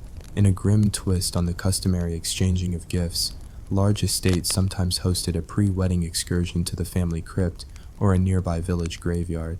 Here, guests selected small memento mori tokens from the tombs, chips of marble, twisted iron nails from old coffins, or fragments of weathered epitaph plaques. These relics were then polished, mounted in lockets or brooches, and exchanged among the wedding party during the reception. Each guest wore their chosen token at their lapel or wrist, a constant reminder that marriage, like death, is permanent. This ritual fostered camaraderie through shared brushings with mortality, and more than one guest concealed their relics under cushions, too unnerved to display them openly.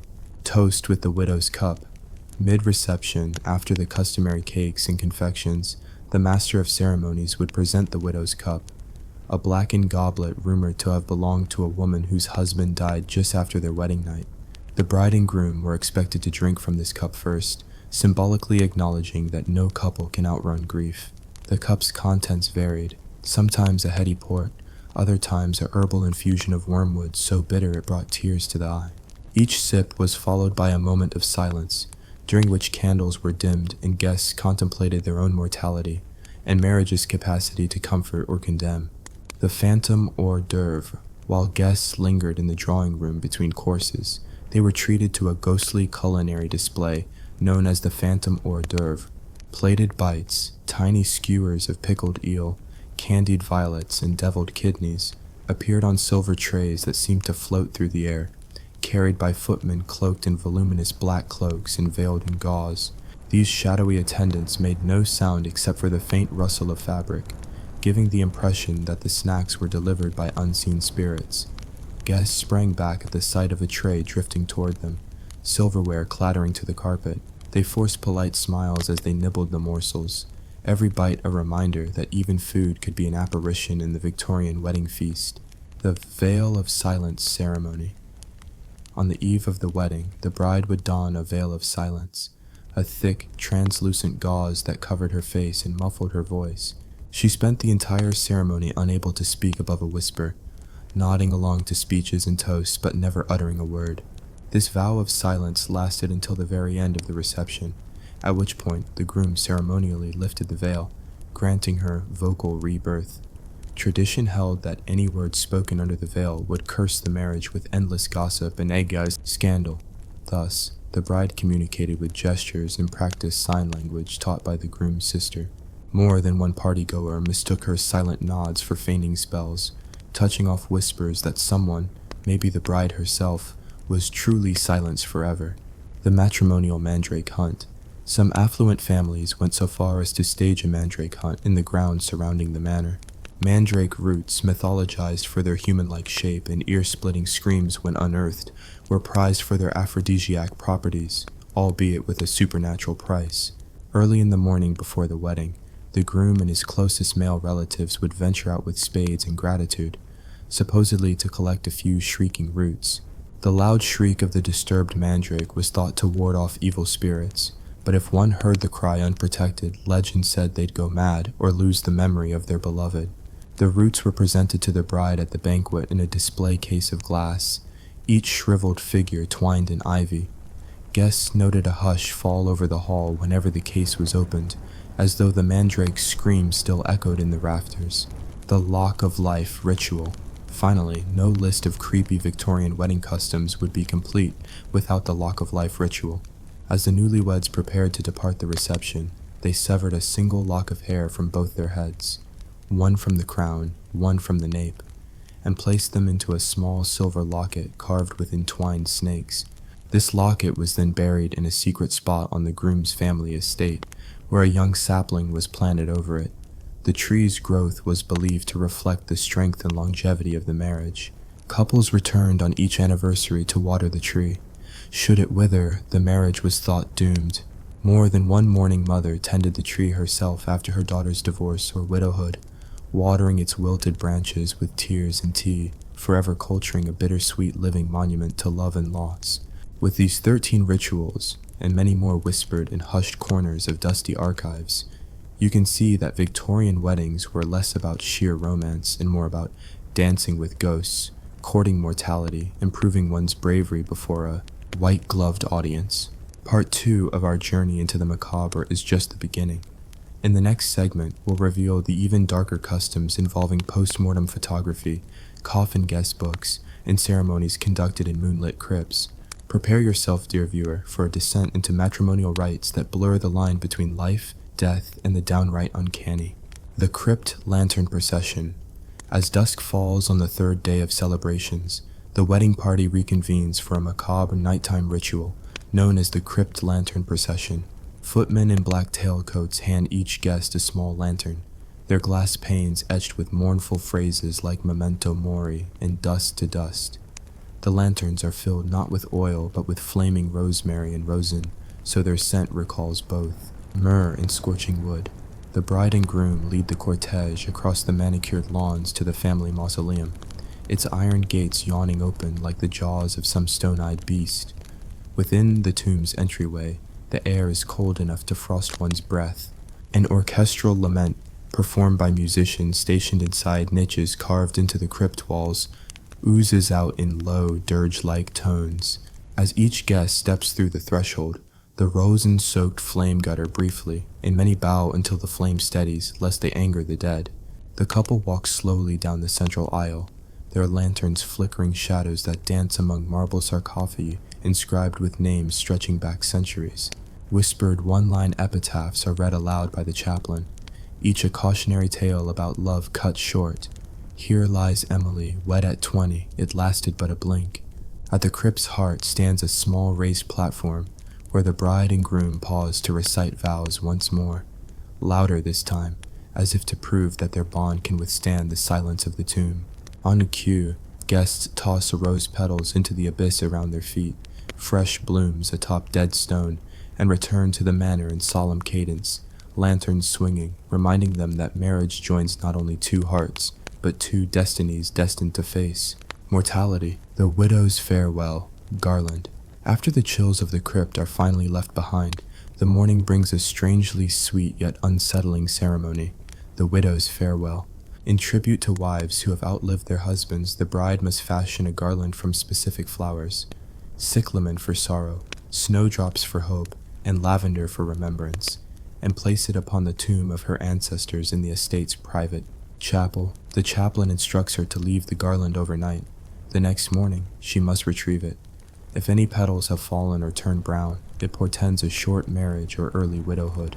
The bride kneels on the cold stone floor, fastening the delicate wreath around an ornate candlestick or small effigy, and whispers a prayer for longevity. Later at breakfast, she confesses the garland's condition to her new husband, who examines it gravely before accepting or rebuking the omen. Guests sip tea in hushed awe, aware that the flower's fate might foretell the course of a union they have merely just witnessed begin. The coffin table reception. Perhaps the most theatrical of all customs is the coffin table reception. Following the crypt procession and widow's garland, the main banquet hall is rearranged to mimic a funeral viewing. Long draped tables form a U-shape, and at the center stands a closed miniature coffin made of black walnut, no larger than a decorative box, resting atop a velvet-lined stand. The bride and groom approach the coffin, and in a gesture symbolizing mutual vulnerability, each places a small personal token inside: a ring from a previous betrothed, a lock of hair saved from childhood, or a scrap of embroidered cloth. The chaplain pronounces an act of burial for their former selves, acknowledging that they are leaving behind singlehood. Guests then pass around small pewter plates containing resurrection cakes, sweet almond biscuits shaped like tiny tombstones, with the words "Rise Again" piped in white icing. Each bite is accompanied by a toast to renewed lives. The coffin remains sealed and on display throughout the reception as a reminder that marriage, like death, is a journey from one state of being into another, final yet hopeful. The silent toast. Midway through the coffin table feast, a hush falls as the silent toast unfolds. Instead of raising glasses and voicing well wishes aloud, each guest is handed a small slip of parchment and a quill. They inscribe a personal blessing or piece of advice, ranging from cherish honesty to never bed without tea. Fold the note and toss it into the coffin. As the box fills, it grows heavier, its grim contents hidden but ever present. Only at the very end do the bride and groom lift the lid and read the messages aloud, laughter and tears mingling as they discover loving counsel, sardonic warnings, beware the mother-in-law's boot, and admonitions that range from the practical to the downright bizarre. The coffin becomes a time capsule of communal wisdom and superstition, meant to be locked away and revisited on anniversaries, a tangible bond between the couple and those who witnessed their vows. The final bouquet interment. As evening fades to twilight, the concluding ritual is the final bouquet interment. Guests gather one last time in the flower-filled conservatory, an architectural marvel of glass and iron, where exotic orchids and ferns drip condensation like tears. The bride's wedding bouquet, by now somewhat wilted from days of display, is ceremonially unwrapped and its ribbon removed. Half the blooms, roses for passion, myrtle for luck, and jasmine for devotion, are left intact. The other half, marigolds for grief, lilies for purity, are placed into a shallow urn standing atop a moss-covered pedestal. The groom pours over the urn a handful of earth from the crypt, binding flour and soil. The couple then plants the remaining flowers in the conservatory's central planter, symbolizing the living, growing part of love, while committing its more somber aspects to the earth. As they press damp soil around delicate roots, the conservatory's lamps dim and guests depart in silence, leaving behind the intertwined remnants of life and death, hope and remembrance. With these ceremonies complete, the third act of the creepiest Victorian wedding customs draws to a close, yet the shadows linger in memory. Couples who brave the crypt's chill, the coffin's hush, and the flower's decay emerged bound not just by vows, but by rituals as dark as they were beautiful. In our final installment, we will delve into the most bizarre remnants of these traditions: graveyard feasts, portrait seances, and the enduring legacy of wedding customs that refuse to let the dead lie silent. Prepare for the grand finale, where we confront the uncanny heart of Victorian matrimony, a world where love and mortality were forever entwined in lace, lantern light, and the silent judgments of stone-eyed ancestors. As dawn breaks on the fourth day, the lingering mist over the estate's rose garden feels less ethereal and more like the ghosts of rituals past refusing to let you slip free. But today brings the graveyard feast, a final and frankly unsettling culinary chapter in our journey through Victorian matrimonial macabre. You and your beloved descend to the churchyard, where a long oak table has been laid between weathered headstones. The tablecloth is pure white, ironically pristine against the mossy stones, and set with pewter plates and goblets. At its center, instead of a humble centerpiece, sits a tiered spread of charcuterie: cold pheasant pâté sculpted into tiny coffins, black bread cut into tombstone shapes, pickled quail eggs speared with rosemary twigs like miniature steaks. On small platters, translucent jellies tinted in ominous burgundy glisten like congealed blood under the gray sky. You take your seat on a wooden bench carved somewhat ominously from what was rumored to be the same yew tree whose sap christened your grandfather's funeral casket. No pressure. The vicar, clad in full black robes, more funeral director than priest, stands and intones a blessing over the feast, praising both life and the threshold between here and hereafter. He lifts a goblet of claret and invites you to sip. You do so, warily, expecting it to taste of tomb dust, but it's merely tannic and slightly bitter, like a well-aged confession. Guests around you nibble hungrily, chatting about which cheese whispers of the underworld, and how the pâté's clay-like texture reminds them of damp catacombs. You swallow a bite, forcing a polite nod, all the while softly humming your own mortuary march. Between courses, the local sexton, dust-dappled and stoic, offers tales of the long-dead married couples interred here. He gestures at the leaning stones. Here lie Thomas and Edith, wed for 60 years before a drop in the pond claimed them both in 1854. Joined even in death, they say. You glance at Edith's weathered name, half obliterated, and imagine the toot of them, hand in skeletal hand, eternally committed. You shudder, then dab your lips with a handkerchief embroidered with a skull and crossbones motif, a thoughtful gift from a particularly theatrical aunt. As the final course, miniature plum pudding shaped like skulls, makes its rounds, the feast concludes not with a toast, but with a moment of silence. You close your eyes, listening to the wind flitting through the yews, the distant bleat of mournful sheep, and the steady beat of your own heart reminding you you're very much alive. The vicar's voice cuts through. May your marriage outlast these stones. You open your eyes, nod, and rise. As your legs protest the movement, you realize you never thought you'd be so relieved to stand on grass free of table legs.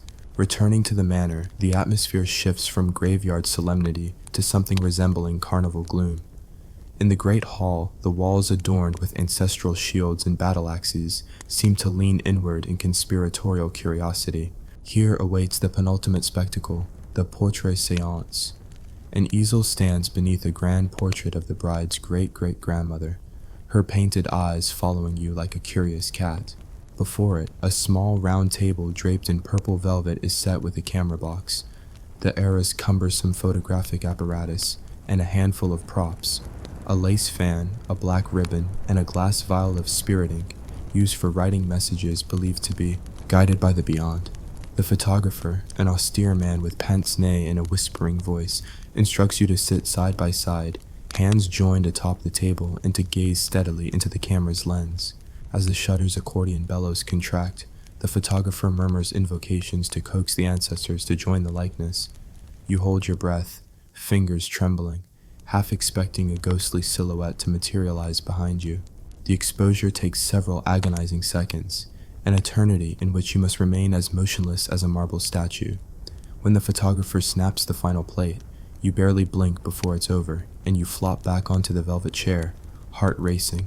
He promises a post-mortem image that, if all goes well, will include a faint aura or spectral form in the background. You force a smile for the gallery of stern ancestral eyes and move on, already dreading the moment you'll receive that uncanny daguerreotype in the mail. The last public rite awaits in the servants' quarters, an oddly intimate coda called the staff's private toast. You and your spouse descend discreetly through a back staircase into the basement kitchen, where cooks, gardeners, and footmen have laid out a modest spread of boiled potatoes, coarse rye bread, and mugs of weak ale. The footman who escorted you here tips his cap and raises his mug, leading a raucous cheer to the master and mistress of the house. The cooks belt out a rowdy rendition of For They Are Jolly Good Fellows, sloshing ale across the table. You exchange amused glances with your spouse. This is the one time you're not wreathed in lace or bowing to grim portraits.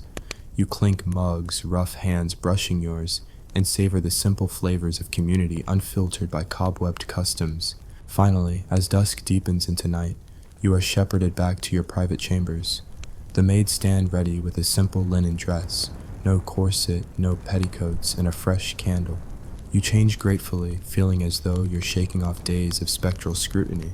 Your spouse slips out of his stiff coat into a comfortable robe, and together you sit by the hearth, feet propped on a low stool, sipping a last cup of tea infused with chamomile and mint. No prayers, no rituals, just warmth, steam curling in the lamplight, and the quiet crackle of wood. Between sips, you reflect on the week's ordeals, the half-burial in the coffin, the bleeding petals staining lace, the eerie mirror invitations, the crypt procession, the coffin table confession, the graveyard feast, the portrait séance. Each custom had been born of a desire to bind love and mortality, to remind couples that every joy carries the shadow of death. Yet, through absurdity and uncanny spectacle, you and your beloved endured, and in doing so forged a bond stronger than any polished bone or etched headstone. As you finally slip into bed, not a stiff horsehair mattress, but a feather-stuffed haven, you feel the weight of centuries of tradition lift from your shoulders. Your spouse reaches for your hand in the darkness, and you close your eyes, breathing deep. Tomorrow, the world beyond these walls will be mundane. Market trips, letter writing, maybe a stroll in the meadow without lanterns or sit-eyed silence. But tonight, in this quiet cocoon, you hold close the uncanny magic of a Victorian wedding's final curtain. So here ends our 4-part pilgrimage through the creepiest customs of a bygone era, an odyssey of half-burials, bleeding blossoms, lantern-lit crypts, and feasts among the dead. Love in the Victorian age was a dance with death, a spectacle of spine-chilling symbolism and a test of endurance for the mind, body, and spirit.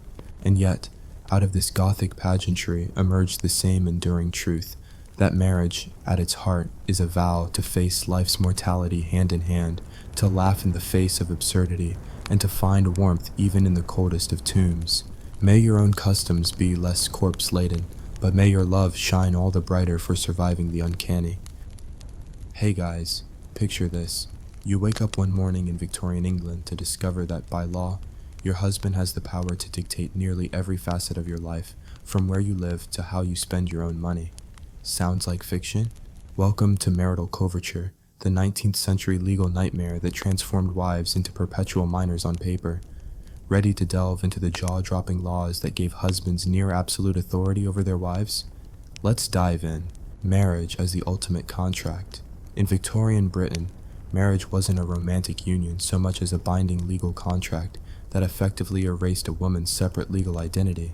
The doctrine of coverture held that, upon marriage, a wife's legal existence was subsumed under her husband's cover. She could no longer own property, enter contracts, or earn wages in her own right. Imagine waking up and finding your bank account frozen, your inheritance handed over to your spouse, and your ability to sign a check revoked, all because of a ceremony you thought celebrated love, property, and possessions. From hers to his prior to marriage, a woman might inherit land, a dowry of cash, or personal property. Yet the moment she said "I do," all real property automatically passed to her husband's control. Any rental income, dividends, or earnings he generated from those assets belonged solely to him. A wife's personal belongings, furniture, jewelry, even clothes, were technically owned by her husband. If she wished to buy a bonnet or donate to charity, she needed his permission or a special private agreement known as a marriage settlement, typically reserved for wealthy families. For most, it was the legal equivalent of tying an anchor to her ankles and tossing it in the Thames. Guardianship over wife's person. Beyond property, husbands also wielded legal guardianship over their wives' very bodies.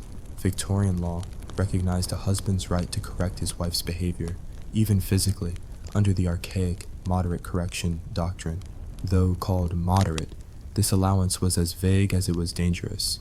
Courts rarely defined clear boundaries, and juries often sided with husbands claiming a disciplinary shove or slap was justified. Meanwhile, a wife had no recourse. If she struck back, she could be charged with assault. Victorian society viewed marital harmony as predicated on male authority, turning domestic violence into a legally tolerated practice. Control of earnings and employment. As the Industrial Revolution opened factory doors to women, Victorian wives began earning wages. Yet these hard-won paychecks defaulted to their husband's control. Even if she toiled long hours in a mill or as a governess, her husband decided whether to let her keep a penny. Some wives resorted to secret savings, stashing coins in teapots or hollowed-out books, conjuring a private rebellion against legal invisibility. But without a protective settlement, her earnings remained legally his to spend or squander as he saw fit. Legal barriers to divorce. Should a wife endure intolerable mistreatment, the road to divorce was steep, costly, and humiliating. Under matrimonial causes, Acts of 1857 and 1884, husbands could divorce on grounds of adultery alone. Wives, however, had to prove adultery plus an aggravating offense, cruelty, desertion, or incest. Even then, divorce required a judicial decree and an act of parliament in some cases, costing sums beyond most families' means. Society shamed divorced women, brandishing them as fallen for daring to challenge spousal authority. For many, resignation or clandestine escapes felt like the only options. Child custody and the father's rights. Victorian law presumed fatherhood equated to parenthood. After separation, custody defaulted to the father, regardless of a mother's fitness or her children's best interests. A mother might be denied access to her own children, her maternal bond severed by statute. The Custody of Infants Act 1839, often heralded as a progressive reform, allowed mothers limited custody of young children only until age 7. After that, little ones returned to their father's care, leaving mothers powerless to nurture their own offspring. Protective fictions, the limited role of separate estates. By century's end, clamor for women's rights led to Married Women's Property Acts, 1870, 1882, granting limited property control back to wives. Yet these reforms came with caveats. A married woman could hold property in her own name only if she followed strict legal formalities, such as registering assets. Without those bureaucratic hoops, coverture's shadow still loomed large. Most wives lacked the resources or legal savvy to exploit these new allowances fully. Meanwhile, husbands often insisted on prenuptial clauses to keep marital settlements tailored to their advantage, perpetuating the very control the acts nominally dismantled. Public voices, private battles. Despite the iron laws, Victorian women organized, wrote pamphlets, and formed societies advocating for married women's legal rights. They documented stories of wives thrown into debtor's prison for their husbands' debts, of women trading silence for safety, and of countless private rebellions in parlors and servant quarters. Magazines published satirical cartoons of domineering husbands, and playwrights dramatized courtroom clashes over marital property, fueling public debate.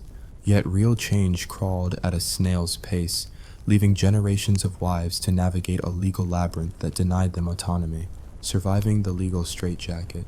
For the average Victorian wife, survival meant mastering social subterfuge, negotiating allowances behind closed doors, orchestrating covert property settlements, or leveraging extended family networks to shield some earnings from her husband's reach. Some women formed syndicates with siblings, pooling inheritances into trusts managed by sympathetic relatives. Others resorted to sending saved coins to boarding schools, ensuring their children, especially daughters, retained some financial independence. Each tactic was an act of quiet defiance against a system designed to render them invisible. By the time you think you've grasped the full horror of legal coverture, remember, this was considered civilized law in Victorian times. Husbands lorded over estates, bodies, and children with near absolute authority, while wives navigated a maze of marital bondage masked as matrimony. In Part 2, we'll explore real-life court cases, the sly loopholes women exploited, and the early feminists who dared to challenge the legal status quo.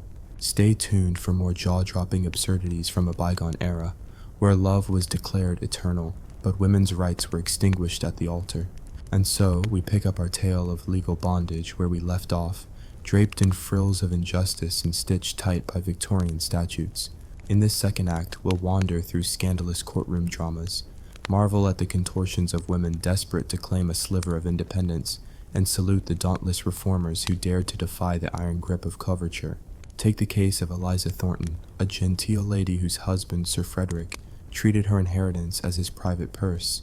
When Eliza discovered that her dowry had vanished, spent on gambling debts and lavish hunting parties, she petitioned the Court of Chancery to reclaim her fortune. The courtroom, heavy with stench of musty legal tomes, echoed with her lawyer's impassioned pleas. My lady's property is held in trust only for her use, not for her husband's profligate whims. Sir Frederick's barrister sneered, "A wife's property belongs to her husband. That is the law." After months of wrangling, the court declared Eliza's dowry a married woman's equity, split the income 50-50, and awarded her a modest allowance, provided she stayed obediently at home. Victory? Barely. She regained control of less than a quarter of her own cash, and Sir Frederick continued to wear the family jewels purchased with her lost inheritance. Then there's the kerfuffle of Mary and Thomas Wren, whose public divorce trial in 1878 became the talk of Fleet Street. Mary accused Thomas of cruelty so staggering it involved locking her in a garden shed overnight, without supper. Thomas counterclaimed adultery, naming Mary's gardener as her paramour. The judge, blind to evidence of Thomas's domestic terror, quipped that a slap on the wrist is a husband's right, while a garden shed counted as a mere temporary inconvenience. Mary's plea for separation was dismissed, but she was granted a judicial separation, shabby consolation that allowed her to live apart, but retained Thomas's legal authority to control her future earnings. Newspapers serialized every gruesome detail. Readers gasped at garden shed cruelty, and yet the law remained unmoved. Mary escaped to the continent, quietly earning money as a governess, living under an alias. Her story became a whispered legend, a woman who slipped through the cracks of British justice and lived to tell the tale. Scandalous as these cases were, the real theater took place in the hallowed halls of Parliament. Female activists, armed with quill and pamphlet, pressed MPs with petitions signed by thousands. In early 1870, the Ladies' Property Defense League formed, spearheaded by the indefatigable Frances Broughton. She orchestrated public meetings in London's drab church basements, where speakers declaimed fiery sermons against coverture's legal shackles. Clad in sober black gowns and topped with unity bonnets, these women marched, chanted slogans like "Our wages our own," and refused to be silenced. Their tactics were novel. Letter-writing campaigns targeted directly at members of the cabinet, and they slipped pamphlets into railway carriages, each one a shot across the bows of the legal establishment. Their crowning achievement was pressuring passage of the Married Women's Property Act 1882. This statute declared that married women could own, buy, and sell property as if unmarried. It sounded revolutionary, like handing a parrot its own cage key, but in practice it was laced with loopholes. To shield husbands' expectations, Parliament added clauses allowing creditors to seize a wife's separate property to satisfy her husband's debts, and if a wife tried to open a bank account in her own name, banks demanded her husband's signature anyway. The Act's architects insisted these measures protected marital harmony. In reality, they perpetuated the same old power imbalance under a fresh veneer. Runaround aside, many wives still seized upon the Act's scant freedoms. Catherine Mansfield, a schoolmistress in Manchester, quietly registered a small house in her name and rented rooms to boarders, creating a nest egg beyond her husband's reach. She paid her own taxes, collected rent checks, and after her husband died, leaving debts behind, she sold the property to settle his estate and pocketed the balance. Her success inspired other women teachers, seamstresses, and midwives. If you could scrape together a deposit, you could secure a foothold outside your husband's control. But let's not forget the personal cost of such battles. Consider poor Agnes Faraday, whose husband discovered her secret bank book and seized every penny, leaving her penniless and homeless. Agnes, denied shelter and support, appealed to the poor law guardians, women and men tasked with administering relief to the destitute. Under the harsh workhouse system, she was offered a bed in a communal dormitory and gruel for breakfast. The irony was brutal. Marriage had stripped her of means, and the state condemned her to poverty's humiliations. Her pleas for private charity, friends who might have helped her, were blocked by male guardians who insisted that a wife's place was with her husband, no matter how cruel. For every Agnes, however, there were firebrands like Emily Saint, Claire, who took a different tack, legal self-help. Emily trained in shorthand and stenography under the guise of female accomplishments, then landed a job as a clerk in a solicitor's office. There she studied case law, copying judgments on coverture, custody, and divorce. When her own marriage soured, she drafted her own separation agreement, outlining maintenance, custody, and division of property, and confronted her husband with it. He, baffled by legal jargon, sued for defamation. In cross-examination, Emily revealed her legal acumen, so dazzling the judge that he awarded her permanent maintenance, despite the absence of statutory grounds she'd needed him to see. Word of her feat spread among working-class circles. If you could master the tools of the law yourself, you could bend it to your will. Behind the scenes, a growing chorus of male allies lent their voices. Thomas Dale, a barrister with a gentle voice and progressive heart, published essays in legal journals arguing that a wife's property rights encouraged thrift and strengthened families. He quipped that coverture treated women like eternal wards under guardianship, and urged courts to interpret the 1882 Act liberally.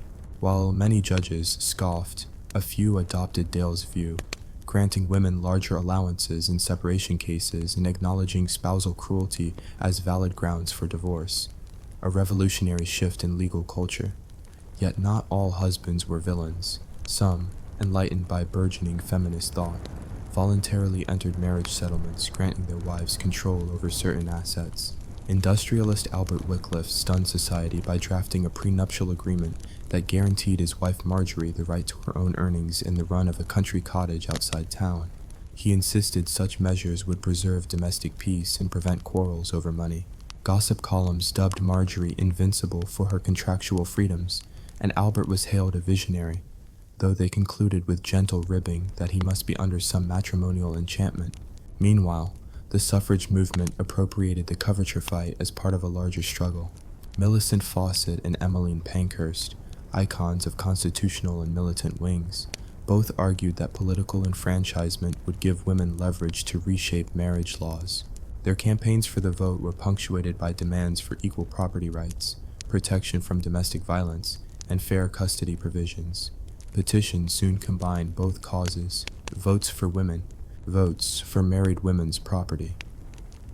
By 1918, when British women over 30 won limited suffrage, the Marriage Act of that year finally erased remaining coverture remnants. Married women over 21 could vote and stood on equal legal footing in many respects. It was not perfect, but it was the dawn after a long, dark night. In parlors and drawing rooms across England, private rebellions continued. Gentlewomen met in tea-scented salons to exchange tips, how to set up secret savings accounts in trusted banks, how to deed furniture to wealthy maiden aunts, and how to frame wills obliging husbands to pay life interest allowances to their wives. Working-class women formed thrift circles, pooling tiny weekly contributions into mutual aid funds. When one member was deserted or widowed, she received a lump sum, paid back in quiet installments once she regained employment. These networks foiled husbands' attempts to starve wives into submission and forged bonds of solidarity stronger than any statutory bond. By the time our second installment closes, the landscape has shifted. Women are no longer entirely invisible before the law. Doctrines of moderate correction are whispered of less frequently. Divorce, while still fraught, has become marginally more accessible. Married women can register businesses, manage estates, and, if they dare, stand up in court and make their voices heard. Yet the scars of coverture remain. Social attitudes lag behind legislation. Many husbands continue to assume unquestioned authority, and the shadow of those archaic statutes still looms over modern marriage debates. So remember Eliza's truncated victory, Mary's garden shed humiliation, and Agnes's workhouse ordeal. Recall Emily's daring self-taught triumph and Albert's prenuptial generosity.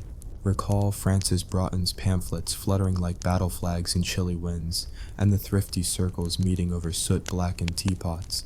These stories remind us that law is not a monolith, but a living battleground where rights are wrested from custom by persistence, wit, and solidarity.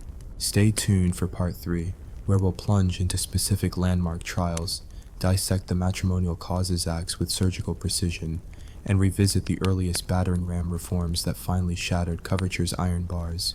We'll witness the mother who dared appeal to the House of Lords, the scholar who annotated every line of the 1882 Act in her marginalia, and the countless unsung heroines who lived small rebellions. One secret bank book, one smuggled deed, one whispered alliance at a sewing circle, until marriage became not a legal prison, but a partnership of equals. The doctrine of coverture, once thought unassailable, began to crack under the pressure of landmark litigation, and in Part 3, we witnessed the courtroom dramas that pried loose the last stubborn hinges of Victorian husbands' legal dominance. We'll traverse high-stakes appeals, dissect the Matrimonial Causes Acts with forensic zeal, and spotlight the unsung heroines whose quiet revolts rewrote the rulebook on marriage. The Battle of Bannister, 1895. When Adelaide Bannister discovered that her husband, Major Francis Bannister, had mortgaged their home to pay for polo ponies and fox-hunting escapades, she petitioned the Chancery Division for relief. Francis's defense was simple. Under coverture, any charge against the estate, whether for necessity or for sport, came out of Adelaide's property. But Chief Justice Lindley, drawing on the spirit of the 1882 Married Women's Property Act, ruled that a wife's domicile property could not be encumbered without her signature. He declared, "A wife is no longer a mere appendage of her husband. Her consent is essential." For the first time, a court required a wife's signature on a mortgage. Francis's fury was matched only by his creditors, but Adelaide walked out of court with her home and her dignity intact. Newspapers hailed it as the morning after coverture's dark night. Exposing Cruelty, the case of Janet McLeod, 1889. Janet McLeod's claim for judicial separation tested the Matrimonial Causes Act of 1884, which allowed cruelty as grounds for separation even without proven adultery. Her husband, a Glasgow shipwright, had beaten her with his leather strap so viciously that neighbors reported hearing her screams through the tenement walls. Previously, a wife alleging physical violence risked being branded an unfit woman. But Janet's barrister, the trailblazing Elizabeth Garrett Anderson, marshaled medical testimony, police reports, and letters from Janet's children. The court for divorce in matrimonial causes granted Janet a decree, niesi, an unprecedented acknowledgement that a wife's right to bodily integrity trumped her husband's right to command. Janet left with monthly maintenance, a legal first for a working-class woman. Her triumph rippled through factory towns, giving hope to countless wives. The House of Lords and Custody Reforms. Re. Harrison, 1899. Custody remained a father's preserve until a radical appeal in the House of Lords. Mrs. Harrison, separated from her solicitor husband for desertion and neglect, fought for custody of her daughter, Mary. The Court of Appeal denied her petition, citing the 1886 Guardianship of Infants Act's limited grant. Mothers could retain custody only until age 7, but Lord Davy, delivering the Lord's judgment, held that a parent's natural right could not be abridged by arbitrary age limits. He asserted, "The welfare of the child is paramount. Neither sex has presumptive priority." The Lords awarded Mrs. Harrison custody until Mary matured, a seismic shift. Fathers could no longer claim custody as an unchallengeable birthright, and mothers began to file separation suits emboldened by the ruling. Loopholes in legal fictions, separate estates, exploited. Even after the Married Women's Property Acts, savvy wives and their allies crafted instruments to bypass residual coverture. Separate estates trusts, set up in secret before marriage, became the weapon of choice among the middle classes. Young women transferred inheritances or savings into trust, managed by neutral trustees, often maiden aunts or solicitors, rendering the assets immune to husbands' creditors or extravagant spending. Newspapers whispered of trust embezzlement whenever a fearful husband challenged these arrangements, but judges, reluctant to reverse express trusts, consistently upheld them. By 1900, hundreds of families, sometimes entire neighborhoods, relied on these trusts to safeguard women's earnings from boarding school teaching, dressmaking, or artisanal crafts. The radical reformers, Lady Louisa Martineau and the National Union of Women Workers. While courtroom heroes chipped away at coverture's shell, activists waged political campaigns for comprehensive reform. Lady Louisa Martineau, scion of a Unitarian lineage, founded the National Union of Women Workers in 1895 specifically to lobby for married women's legal equality. She organized deputations to the Lord Chancellor's office, circulated model bills for private members in Parliament, and secured hearings before select committees. Her Blue Book reports, detailing hundreds of working-class petitions, forced MPs to confront the human toll of coverture, women rendered destitute by husbands' debts, driven into immoral trades to feed their children, or imprisoned for acts that today would be unequivocally condemned as domestic abuse. Milestones of change, the Matrimonial Causes, Act 1907. The accumulating pressure, legal, social, and political, culminated in the Matrimonial Causes Act of 1907. This act broadened divorce grounds for wives. Cruelty need no longer be habitual to qualify, and desertion without good cause for 2 years was sufficient. Crucially, it granted women parity with men in petitions, removing the requirement that a wife prove adultery plus an aggravating offense. Wives from all classes unleashed a flood of divorces, many settled quietly by mutual agreement, but now sanctioned by law. While divorce still carried stigma, the new act acknowledged that marriage required reciprocal duties, not unilateral obedience. Unsung. Heroines, sewing circles, and secret savings. Beyond statutes and suits, countless women waged private wars for autonomy. Sewing circles, ostensibly social gatherings, became networks for financial solidarity. Each woman contributed pennies to a collective fund. When a member faced abandonment or ruin, she drew on the pool to pay rent, buy food, or secure legal counsel. Groups passed around snippets of legal advice: how to register property under one's maiden name, how to draft post-nuptial settlements, or even how to smuggle jewelry into trusted banks. These thrift circles persisted well into the 20th century and laid the groundwork for modern credit unions. Cultural reflections. Literature and satire. Victorian novelists and playwrights captured this legal tug-of-war with sharp wit. George Gissing's characters lament the bondage of the household, while Elizabeth Robin's plays depict divorced women forging new sporting careers abroad. Punch magazine ridiculed overbearing husbands in cartoons titled His Wife's Keeper, showing men literally holding wives on leashes of legal paper. This satire was more than comedy. It was social commentary that chipped away at coverture's legitimacy in the public imagination. Toward equal footing, the dawn of partnership. By the turn of the century, the cumulative effect of cases like Bannister, MacLeod, Harrison, and the activism of Martineau and Garrett Anderson had transformed marriage from a legal straitjacket into a negotiated partnership, at least on paper. Husbands still wielded social authority and control over household finances, but wives now possess legal tools to resist, litigate, and, when necessary, dissolve oppressive unions. Courts began enforcing maintenance allowances, recognizing spousal cruelty as criminal, and acknowledging a mother's equal right to her child. Legacy and lessons. The struggles of Victorian wives illuminate how law both reflects and shapes social values. Coverture's demise did not occur through a single dramatic repeal, but through countless skirmishes, in courtrooms, drawing rooms, factories, and pamphlet shops.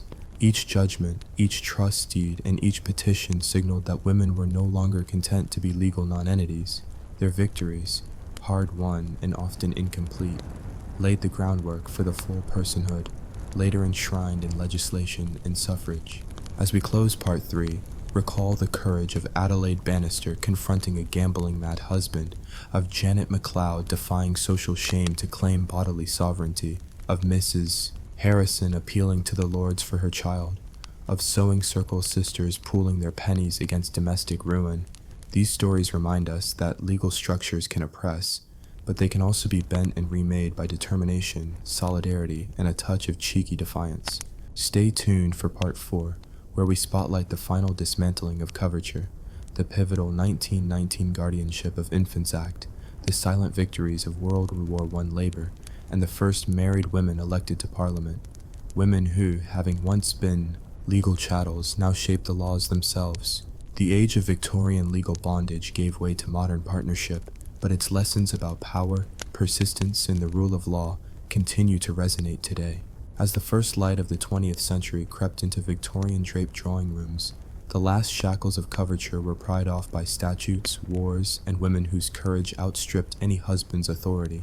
In this final act, we witnessed the legal and social revolutions that transformed wives, from legal chattels into citizens with votes, property rights, and at last a seat in the very parliaments that once condemned them to silence. Brace yourself for the triumphant, and at times still absurd, end of an era where husbands ruled by law. The Guardianship of Infants, Act 1919, at last tore down the final vestiges of the old custody presumptions. No longer could a father claim sole guardianship of children as a birthright. Instead, the act declared that mothers were to be joint guardians, in equal measure, with fathers. This was seismic. A mother who had once been barred from decisions about her own child's schooling, health, or even travel, now held an equal legal voice.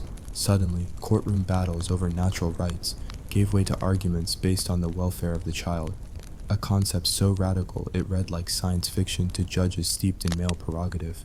Victorian notions that mothers must be silent ornaments in the nursery were officially overturned, though, ironically, some county clerks still asked women to produce their husbands' consent forms when registering a birth well into the 1920s.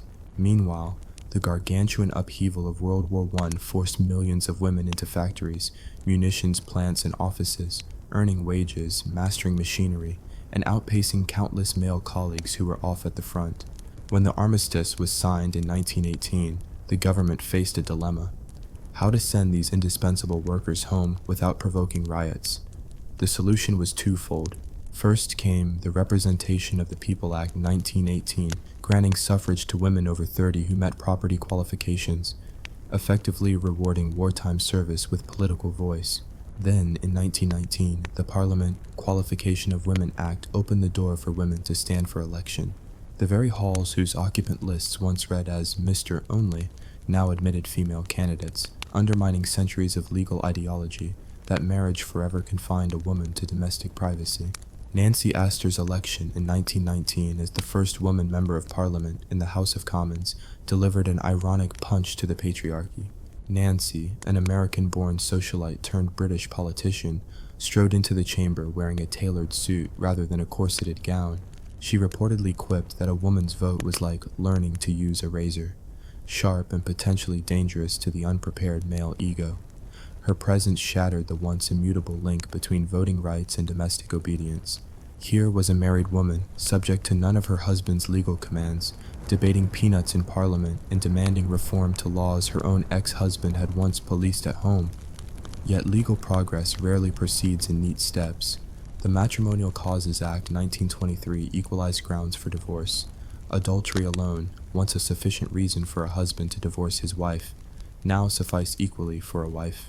Cruelty and desertion, once required of wives, became unnecessary hoops for any spouse.